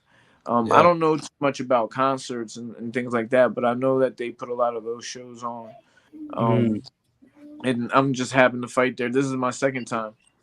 Yeah, Nice. they need to wake the city back up. Yeah, you know, and I was talking to my girl on the way home from the Showboat, and I was like, they really need to just change the name, because the Showboat and the theme right there was a New Orleans theme and a Mardi Gras theme, and they really changed it to be kid oriented, and the branding is just a little bit doesn't match it, you know, Yeah. so you see that all over Atlantic City, and it's just a little outdated, you know. Go ahead. Man, I went to there was a couple hospitals there that I had to work on some cardiovascular equipment out there, but I went to Atlantic City during COVID, right? Mm-hmm. So I've never actually seen it when it was rustling and bustling. It looked like, what's that Will Smith movie where it was just him and his dog, and he was trying to get them things that was hiding in the dark? Yeah, I was like, bro, this is Armageddon movie. Walking, driving through there's no cars on the road. It's like, oh, this is weird. Well, there's like a post Hurricane Sandy Atlantic City, because prior to that it was different as well. Mm-hmm. I've only been post Hurricane Sandy because that was a big hurricane that really affected a lot of things. Well, that's what I was gonna say. I remember being young and my dad fighting at the Trump Taj Mahal, also fighting at the Atlanta City Boardwalk, whatever that is, the Boardwalk Hall. Yeah, where you see a lot of big fights, and at a young age, I always felt like it was magical, you know. You would go to the Trump Taj Mahal and you would see gold statues, and the restaurants were grand, and you know, it was just a sense of cleanness, and people went dressed up to go there, and things like that. It not to say that it's like a total 180 or anything like that, but that feeling, it more or less now it feels like a place to go in, get your business done, and get out. It doesn't feel like that magical destination place that it did when I was younger. Yeah, I know it used to be a major fight town. As far as the East Coast is concerned, it was Atlantic City, New York. You know what I'm saying? Atlantic City or New York. Arturo Gotti and Mickey Ward. They had, I know that first fight was there, right? But Gotti fought there a lot. I believe Ward did as well. Yeah, it was a major fight town. They're trying to get it back up there. I first went in like 2012 or something like that. And yeah, it was trying to, come back up or whatnot. And the last couple of times I went, I've gone to the Hard Rock Cafe. I thought it was pretty nice out there for fights. But yeah, I see what you're saying there, Tim. Yeah, I haven't really explored fully, kind of just go there for the fight game and then I'm out, Right. And real quick before we change the subject, I want to give a shout out to the owner of the Showboat Hotel. He's 70-something years old, and he actually was in the Masters tournament and won his fight. I don't know his name or anything. I was there. I watched his fight. He did good. 76 years old or something like that. So shout out to the owner of the Showboat Hotel. How old is the fighter that you took? I seen you wrapping that guy's hands. Yeah, he was 50. And he fought somebody that was 55. Yeah, he looked in shape, bro. He looks like my kind of build, right? Tall, lanky dude like me. Yeah. He's in shape. Are you trying to fight him? Skywalker trying to beat up on it, bro. It looks like I would look like a 60-year-old Skywalker, bro. Skywalker said, "Hey, if you're getting that elderly discount, I'm with the shits. Come on." Well, he lost a close fight, and the first thing he said is, "When is the next one?" So we might come out the Albuquerque. Dude. Sure. But look, Uh-oh. Ooh. Oh, you know, I've done that myself a few times there. Blackout. Yeah, that part of the respect to the part of that he was dropping his hands. Yeah, we lost Tim. Yeah, it went dark there. Tim, we don't hear you, but we see your screen. It's dark.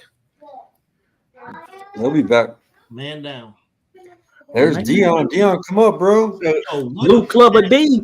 Joshua. What y'all think about Jaime? What's up?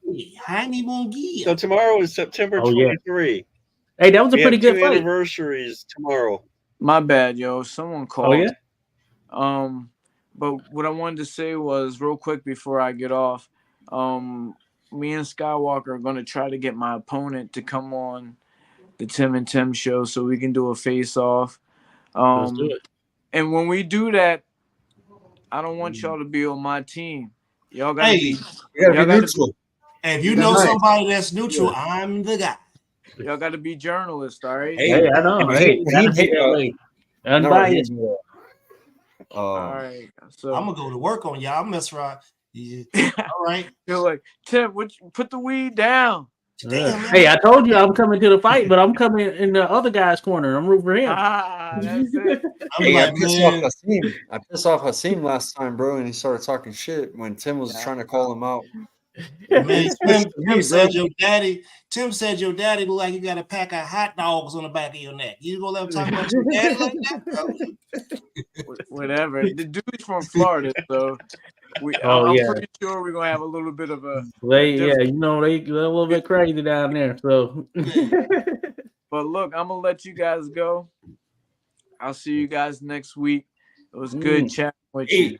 I might get Michaela Mayer this week, bro. So just be ready for that, man. Whatever. Big fight with Sandy Ryan coming up. I reached out to Coach Tobler, bro. He told her, bro, straight up. He's like, "Yo, get on Skywalker. They do a good podcast, referring to all of us over here." So I reached out to her media PR too. So I did everything, bro. So she should be getting back to me, bro, giving me an interview. I appreciate your hard work, brother. Yeah. Oh, Tim. Oh, I'm gonna get him. Like, hey, man, damn. Tim said you're 25 years old. You still ain't figured out how to open the medicine cap. Oh, and then I got Diego Pacheco and Ted Pacheco's coach that works with Jose Benavidez. He's gonna coach Omar Villanueva. When you talk to him, just make sure his mouthpiece fit. All right. Oh yeah, definitely. Right. We don't need that. Right. Later. Yeah. Good stuff. But I met Michael Carvajal, bro, and I went to his gym after the fight, bro. I mean, he wasn't there though. That's what sucked, bro. I thought he was gonna be there, but he had a film at a news station. So maybe I can send a link, bro. I don't know if he knows. Maybe I'll ask his wife if maybe he can come on the podcast for an interview. Have a legend, 6-time world champ. You know what I mean? Best fighter. Man, I got some good questions for him. Oh, he went out as a champ too, bro, with Jorge Arce, and he was just a warrior, bro. He controlled the junior flyweight division, man. You know, he was the man. Hands of stone. Yeah, he was a big Roberto Duran fan, so he took the name, little Hands of Stone. Hands of Stone. Yeah, but cool. What about Jaime? Jaime, what do you think? How did you think he did, Ernest? Took him 10 rounds to get Eric Bosnian out. He looked pretty good in there from what I could see ringside. Anything you could see on the TV, I haven't seen it on TV.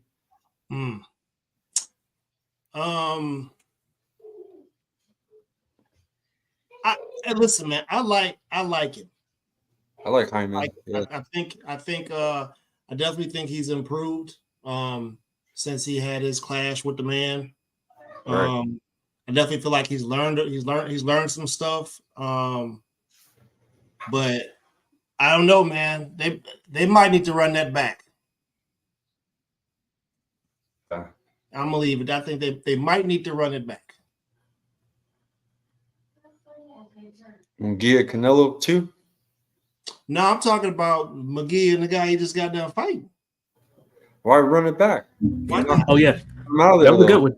Why I'm not? out of there in 10. What did you think there, Skywalker? Because I thought it was a pretty solid fight, and I thought Bazinian was doing a pretty solid job there early on. And Munguia, he's always had trouble with the more technical style boxers, and that's what we were seeing there. And it was really behind the jab. Really, Bazinian was doing his thing with a jab primarily. That being said, Munguia found a way to bite down, ended up hurting him and taking him out. But I thought it was a pretty solid fight leading up to that point, and it was very close on the cards. Yeah, I was looking through the ropes, man, and you know how that's different than watching it on TV. So, anytime Munguia landed, it's an all Mexican crowd there. You know, the crowd roar. So you know, just being in that atmosphere, you're just thinking that Munguia's up on the cards. I'm looking through the ropes. You know what I'm saying? I can see what's going down, but you know, kind of not really, because I'm on the floor looking through the ropes. You know what I'm saying? So if they're on the other side of the ring, I can't see all. If they have their back turned to me, I can't see the punches like you would on TV. So it just felt like Munguia was doing his thing. Took him a while because it was a tough opponent.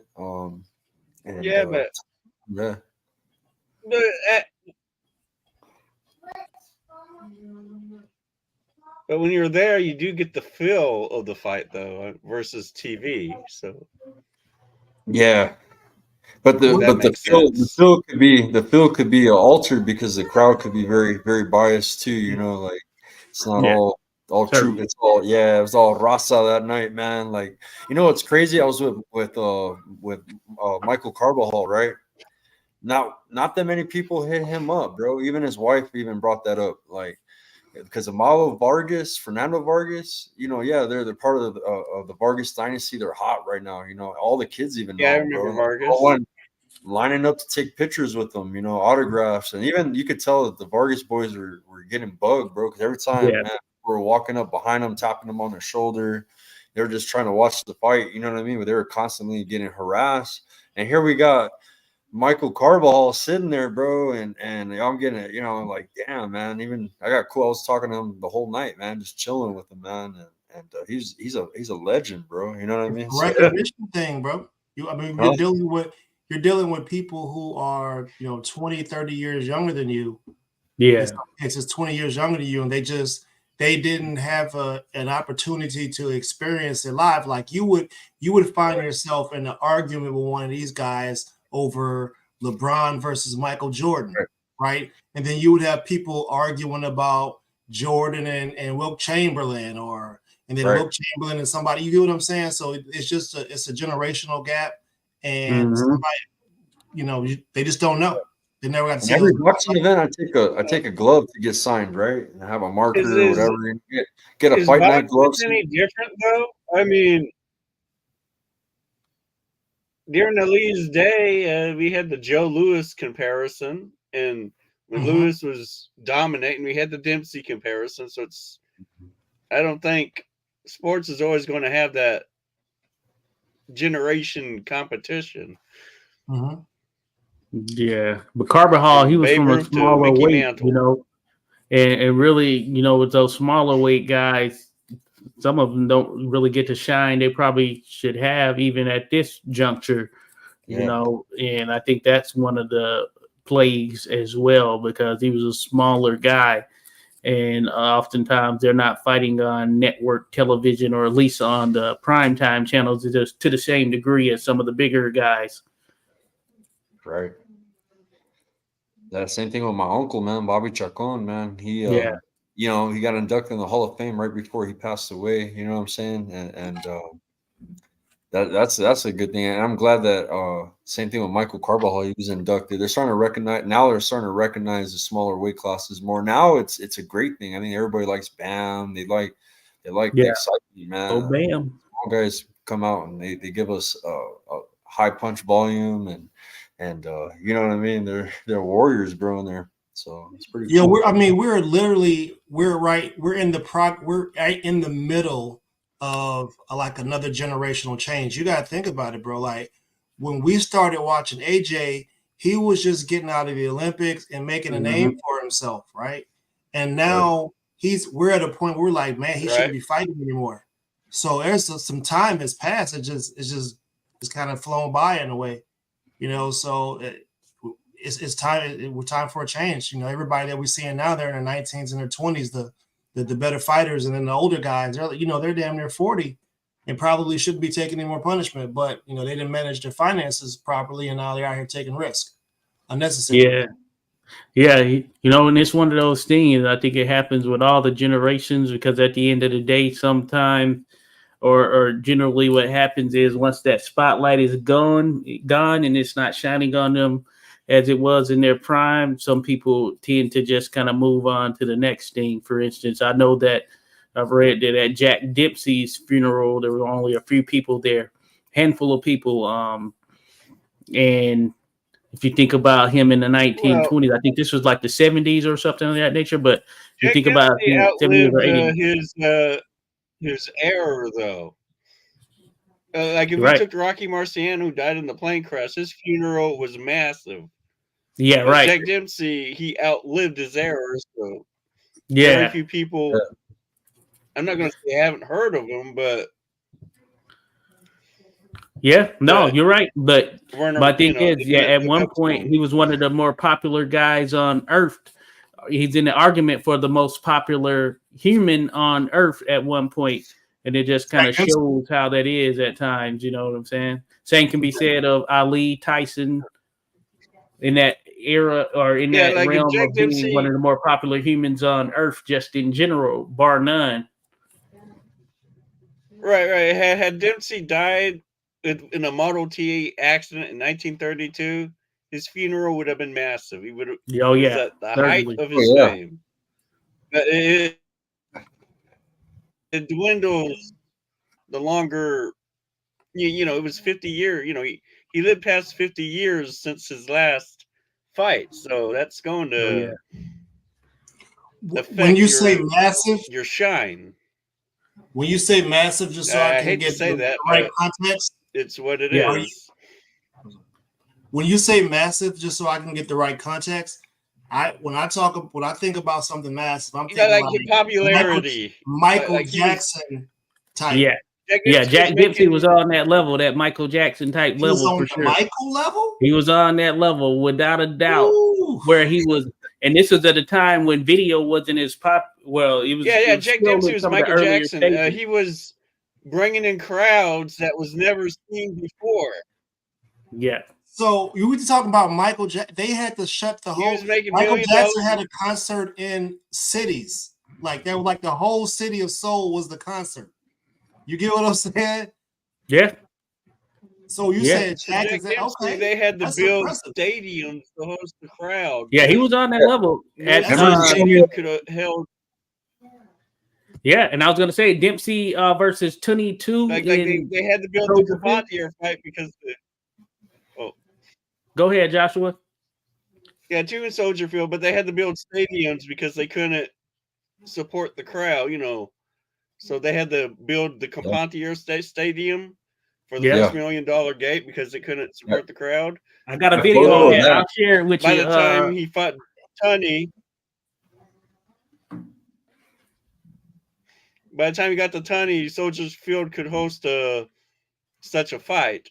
But predating that, they had to build it on the spot.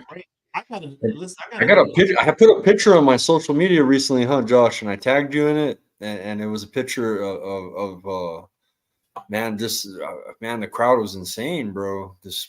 Bro. It was an endless crowd of people, a sea of people, bro. Oh yeah, but yeah, I'm gonna send you this video I did on his first fight with. And it took the $1 million gate there, Papi Chun Yayo, for sure.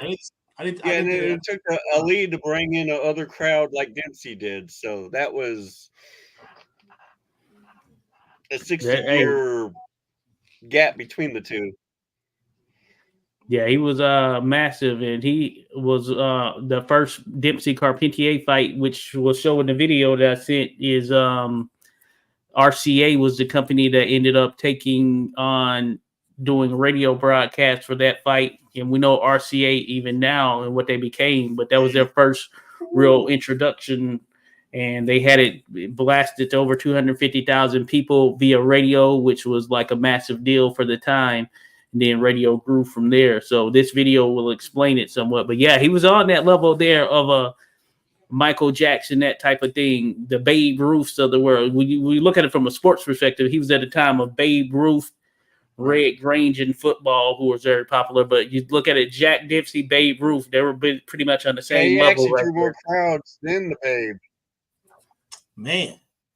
Yeah. I think Dempsey was bigger than Babe Ruth. He brought. Yeah, I think so as well. I agree. I only think so dream as of. well. I think he was bigger. So if you look at it from that perspective, yeah, one of the biggest stars that boxing has ever seen. Yeah, Jack Dempsey was most certainly one that ranks up there as far as the top 2 or 3. You know, he definitely is up there. Well, that's sad to see. You know, like not that many people at his funeral, And bro. also, tomorrow is the anniversary. Of which one? Tomorrow is when Dempsey lost his crown to Gene Tunney. The first fight. Gene Tunney dethrones Dempsey tomorrow. It wasn't like that, Ernest. It wasn't like that. I think 94 years. Jack Dempsey, he had a fairly modern style. He would do that Dempsey roll. He'd be dipping.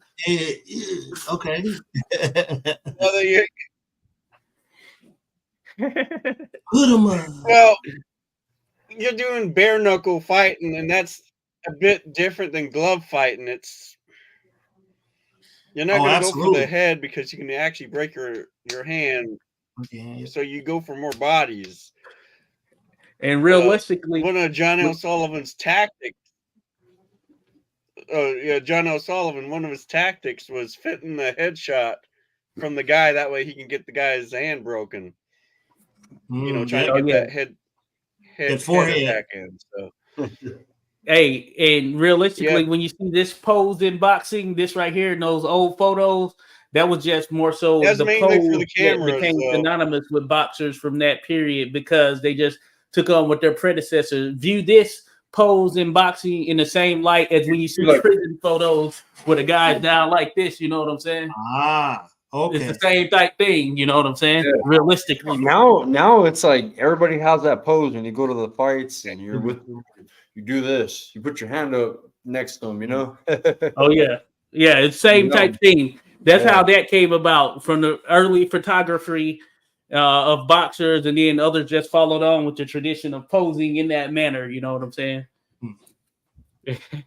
Yeah, they weren't going out there. All of them. Not that there weren't some who probably did, but they weren't going out there. Like Dempsey definitely wasn't going out there. You know. I don't know, man. I would imagine Mendoza did would do a tap jab using that. Have you seen? No, yeah, and that's going way back. That's going back to the bare knuckle times. Friday right here. This is Friday. Look, well, here was Stitch. Yeah, he would bend the knees. Yeah, he did have that pose. He would bend the knees and fight that way. Yeah. Put him up. Yeah, put him up. Yeah, and as Rodolfo mentioned there, Dempsey did make a town go bankrupt in Montana. I think it was wrestle. Montana, maybe.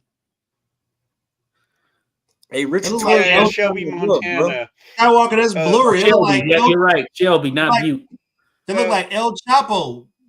Yeah, the thing is Shelby was a town of a bunch of farmers, and there was no way they could have hosted such a fight like that. It's right. Reach. Hey, I'm gonna share a Dempsey fight here, Ernest, and you'll see. You can present it here if you want, bro. Can you? I could share it on my screen, Josh.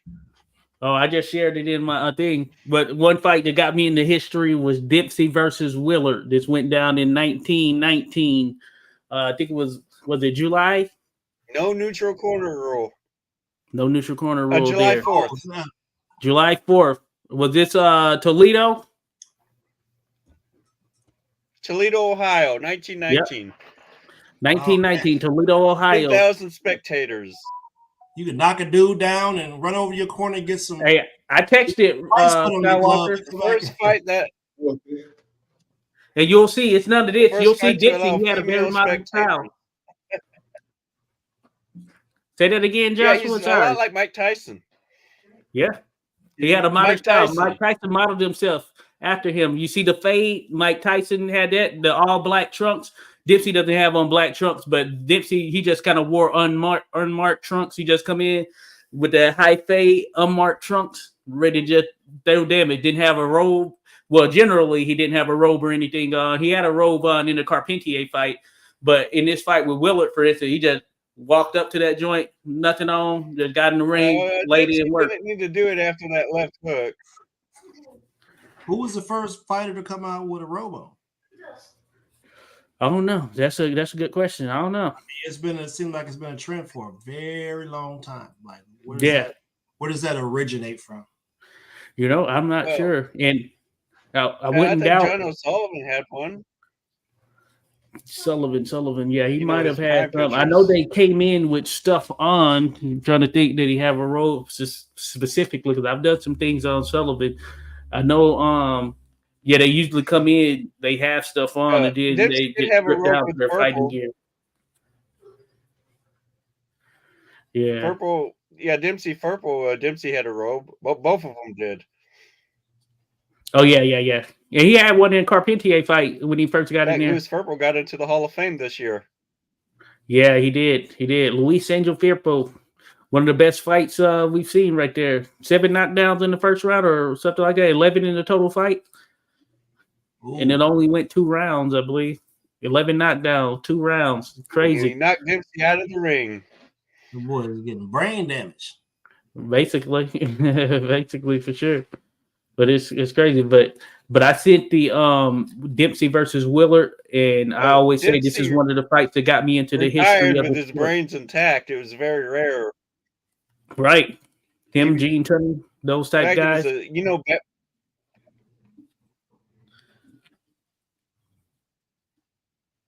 Cut up. Are you still there?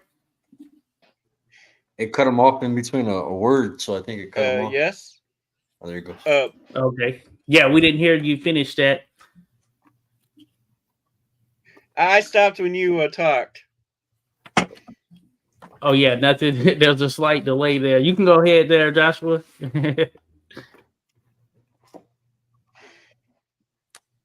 I kind of forgot what I was talking about.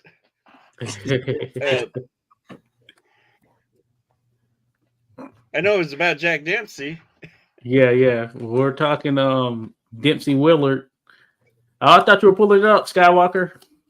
Can you present it on here because it's not on my phone? Oh, it's on my laptop. I'm on my laptop. My bad, bro. Oh, I'm able to print it or present it. Okay, yeah, I got you. You know what I'm saying? Share it with me, and I can present it. It looks like it'll let me it'll let me do it. It's in your YouTube, right? Yeah. So basically, go to your. I can go to your YouTube here. I can look for it. Unless No, it looks like it'll let me do it. Put it up. You can share it, present it, bro. There it You goes. see that there? Yep.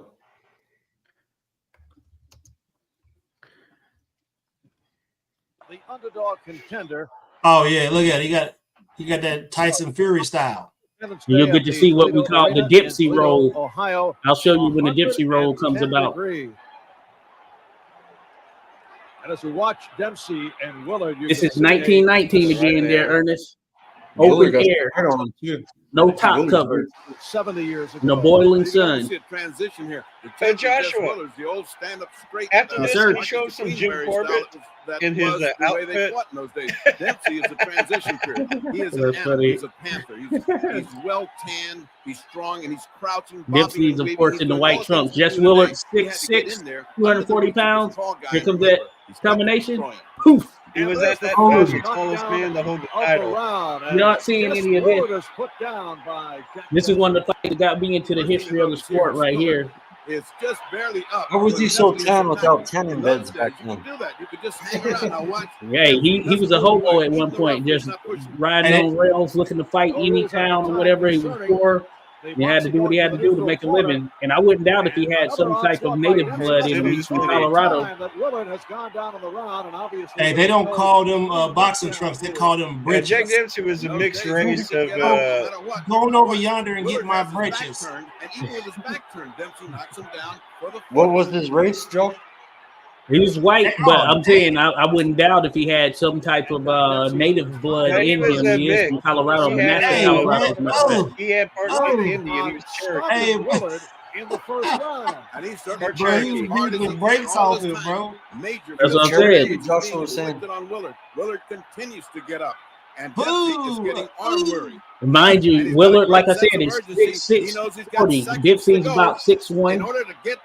At this time, he was probably about, I would say, 180-ish, 190, maybe. And Willard is put down. Bro, the referee trying to see somebody die today, bro. Yeah, you didn't have to back to the neutral corner. It would have been stopped, of course, here in modern times. The dude is hanging on. The dude look like he's trying to cross. Yo, he's like he was trying to cross one of them bridges in the Indiana Jones fights back then. He was hanging on the rope like he was trying to walk across a bridge that was missing one of the stairs. That was just, that was just the first round there. You know what I'm saying? Bro, he knocked him out. And it ended up going 3 rounds, and then before the start of the fourth round, Willard retired in his corner. He had like a broken ribs. But yeah, bring up Willard retired. Hey, why was everybody wearing white out in the audience? Jaw, teeth. Hey, they were all white for the most part. It looked like they was all wearing all white. White clothes protects you better from the heat from the sun. It was a hot day. Ah. I know what you're talking about there, Joshua, in terms of the fight you want to see. We'll see this real quick. It's a real quick video. It's only like a minute. We don't have much of a clip, but it's like one of the first. It's the first. Corbett brought into the ring. He was going against freaking what's his name? Peter Courtney. And this is like Thomas Edison. This is in Thomas Edison's Black Mariah. Oh, what the hell? That's Jim Corbett. He fighting in the thong, bro. Man, in his underwear, bro. This dude is fighting in the thong. He got he defended his title. He wore this in professional ring. Yo, at least the other guy shorts a little bit longer. Bro, right? you got beat up by a dude wearing the thong, cuz. Yeah, he had the butt cheeks out. He was the world heavyweight champion at the time, Jim Corbett. Corbett was one of the greatest fighters of his day. Yeah, we got his relative Brian Corbett. He was heavyweight champion. That's a relative right there for sure. The best fighter of his day. Corbett. I mean, Brian, we're showing your lone relative right there, your historic relative with his butt cheeks out. Oh, Jim Corbett. He's from San Francisco, California. Oh, mean body shot. And he didn't want no. He got. He didn't want none of that body work. You can tell. Yeah, his last name is Corbett too. There's like a longer version where he ultimately ends up taking him down. That goes in. Gentleman Jim. Yeah. My man had the Oscar De La Hoya outfit on. Hey, it was a trip. But no, that's some old school stuff right there, man. Yeah, that's what the women in the Victorian era used to wear under the bell dresses. Yeah. But ironically, that the thong was the common outfit of the day, though. So Corbett wasn't rocket. Corbett. You gotta. Well, I gotta fight in front of everybody in the thong, bro. Like, Billy Keppen wore it too. Oh yeah, Patsy. They didn't have the type of toilet paper we had today. It was some other stuff. You know what I mean? No, yeah. It was one of those things. Yeah, that was like the first world heavyweight, first boxing fight on film featuring world champion, at least with Corbett there, Yeah. Heavyweight champion at the time. Then we'll go on and we have Corbett versus Fitzsimmons, which was the first world heavyweight championship fight. That was 1896. So, or no, that was 90. Was that 96? I think it was 96 or 98, one or two. But yeah, anyway, somewhere in there. And I want to say 96, but yeah, Corbett versus Fitzsimmons. And yeah, it's crazy. We have videos that go back to that time period. Yeah. Hey, BC, it was epic, man. I got some good interviews. Met Michael Corbett was in a Carbajal. thong in that fight too. Damn, man. Yeah, he was. I was on TV on my birthday at BC. I was Ernest was seeing me on TV eating popcorn. Oh yeah. I was like, man, Skywalker over there, he chewing. I was like, man, he got me over here hungry. He was all on TV. Yep. I was sitting behind Bob Arum, bro. I had some good seats, bro. And then right when the main event come, these two chicks and a guy come, and they were like, because my area was empty, like, and then it started filling, the whole place filled up.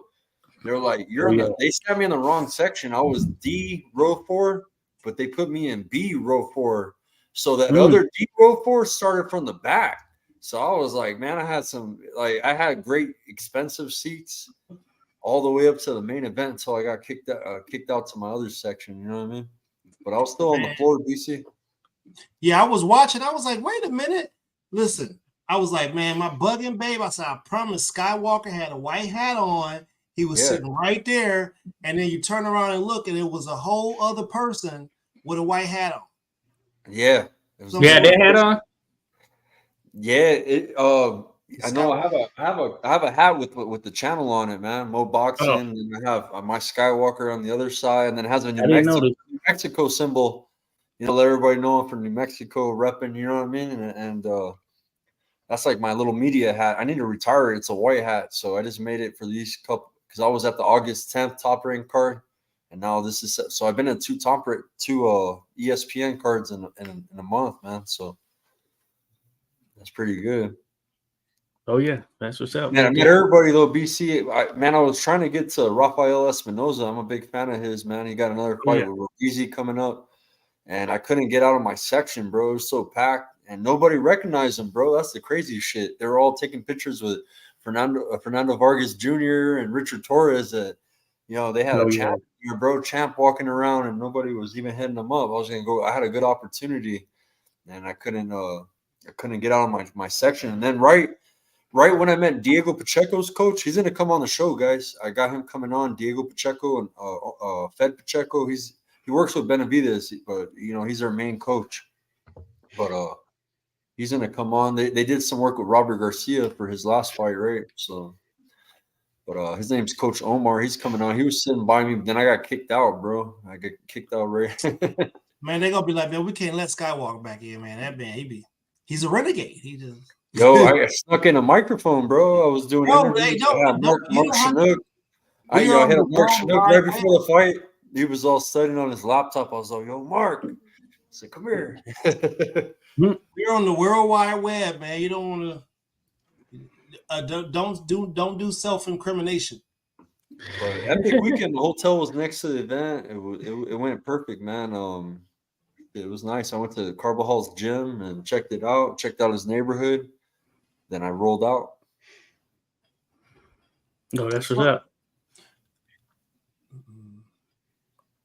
Well, all right, fellas, I got to roll. It was fun. It was a good one. Definitely, it was a great end to the season 12. Season 21. It was season 22. Are we on 23? Where we at? We're episode 87. Episode 87. 87 for this. All right.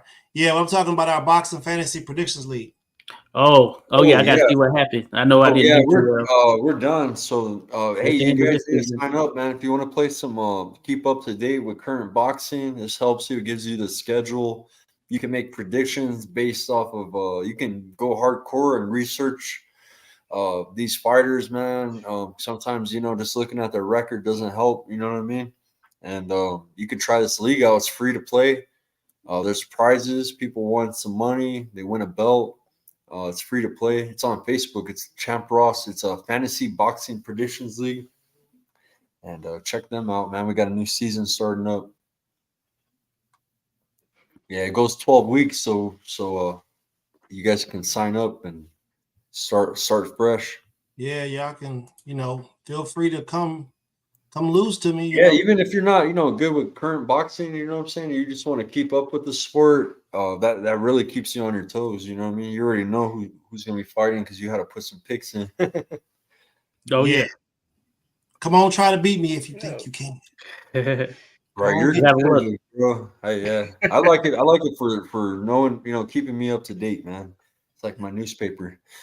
Listen, man. I'm on something else, man. I'm trying to win the Triple Crown. I want to win the season. I want the knockouts. I want to win them all in one go, and then I'm gonna just retire and fade to black until somebody else can do it. You feel me? I feel like I'd just be just missing, bro. It'd be some referees that be getting in the way. They'd be stopping dudes from finishing other people off, and I'd be one round off, or ref let them take too much punishment. You know what I'm saying?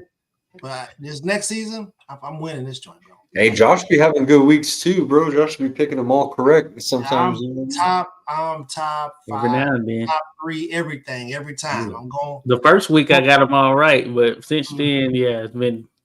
I'm good at KOs, bro. I'm good. Like, I got this last. So did you get the Joshua fight right? I got close. I was. Oh no, not the Joshua. No, I got that one wrong.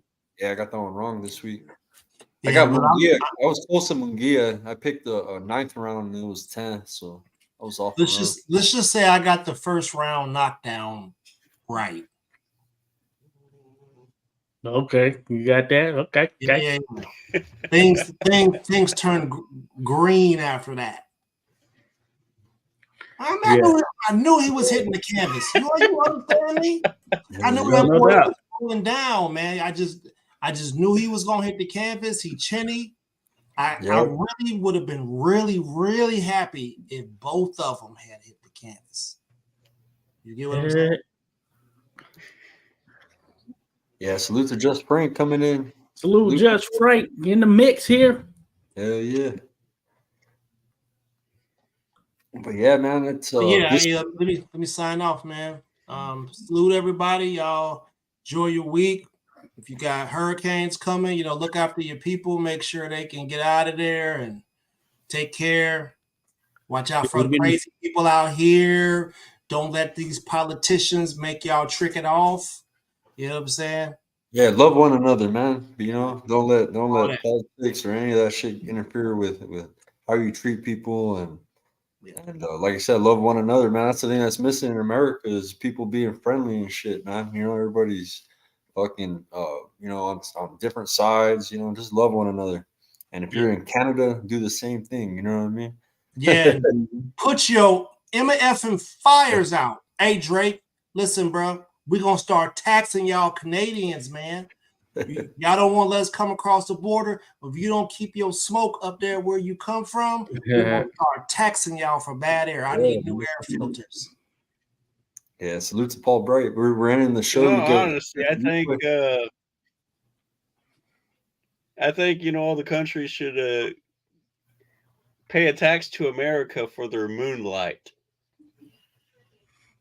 We planted the flag on the moon, so it's ours. Yeah. Gotta show love. Gotta be, Oh yeah, salute that Paul Bright out there, Simplify, fellow Marine in the mix. Salute. Army here, but salute, brother. Much respect. Gray Fox, salute to you. Yeah, man. Thank you guys. We're gonna have we're trying to get Michaela Mayer this week, Josh, and like I said, I'm trying to set up some good interviews, man. So I'll keep you in the mix. Okay, Michaela Mayer, let's do it. A big fight, yeah. She's fighting Saturday, Sandy Ryan. Word, I'm down for that. Down for that for sure. Stephanie Simon is going to be fighting on the Brinks TV card that's coming up. We should cover it, or do something for her. Maybe we can 'cause, talk to Stephanie. Yeah, she's special, and Oh yeah, she's the real deal. yeah, she won the trials, guys, and she should have been in the Olympics, but she went pro. She's making her pro debut. She should do really good, and she's a fighting Marine. She's a military woman herself. Just a cool, all around cool chick, huh?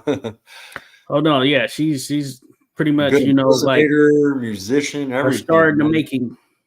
Yeah, she's Star in like, the making right there for sure.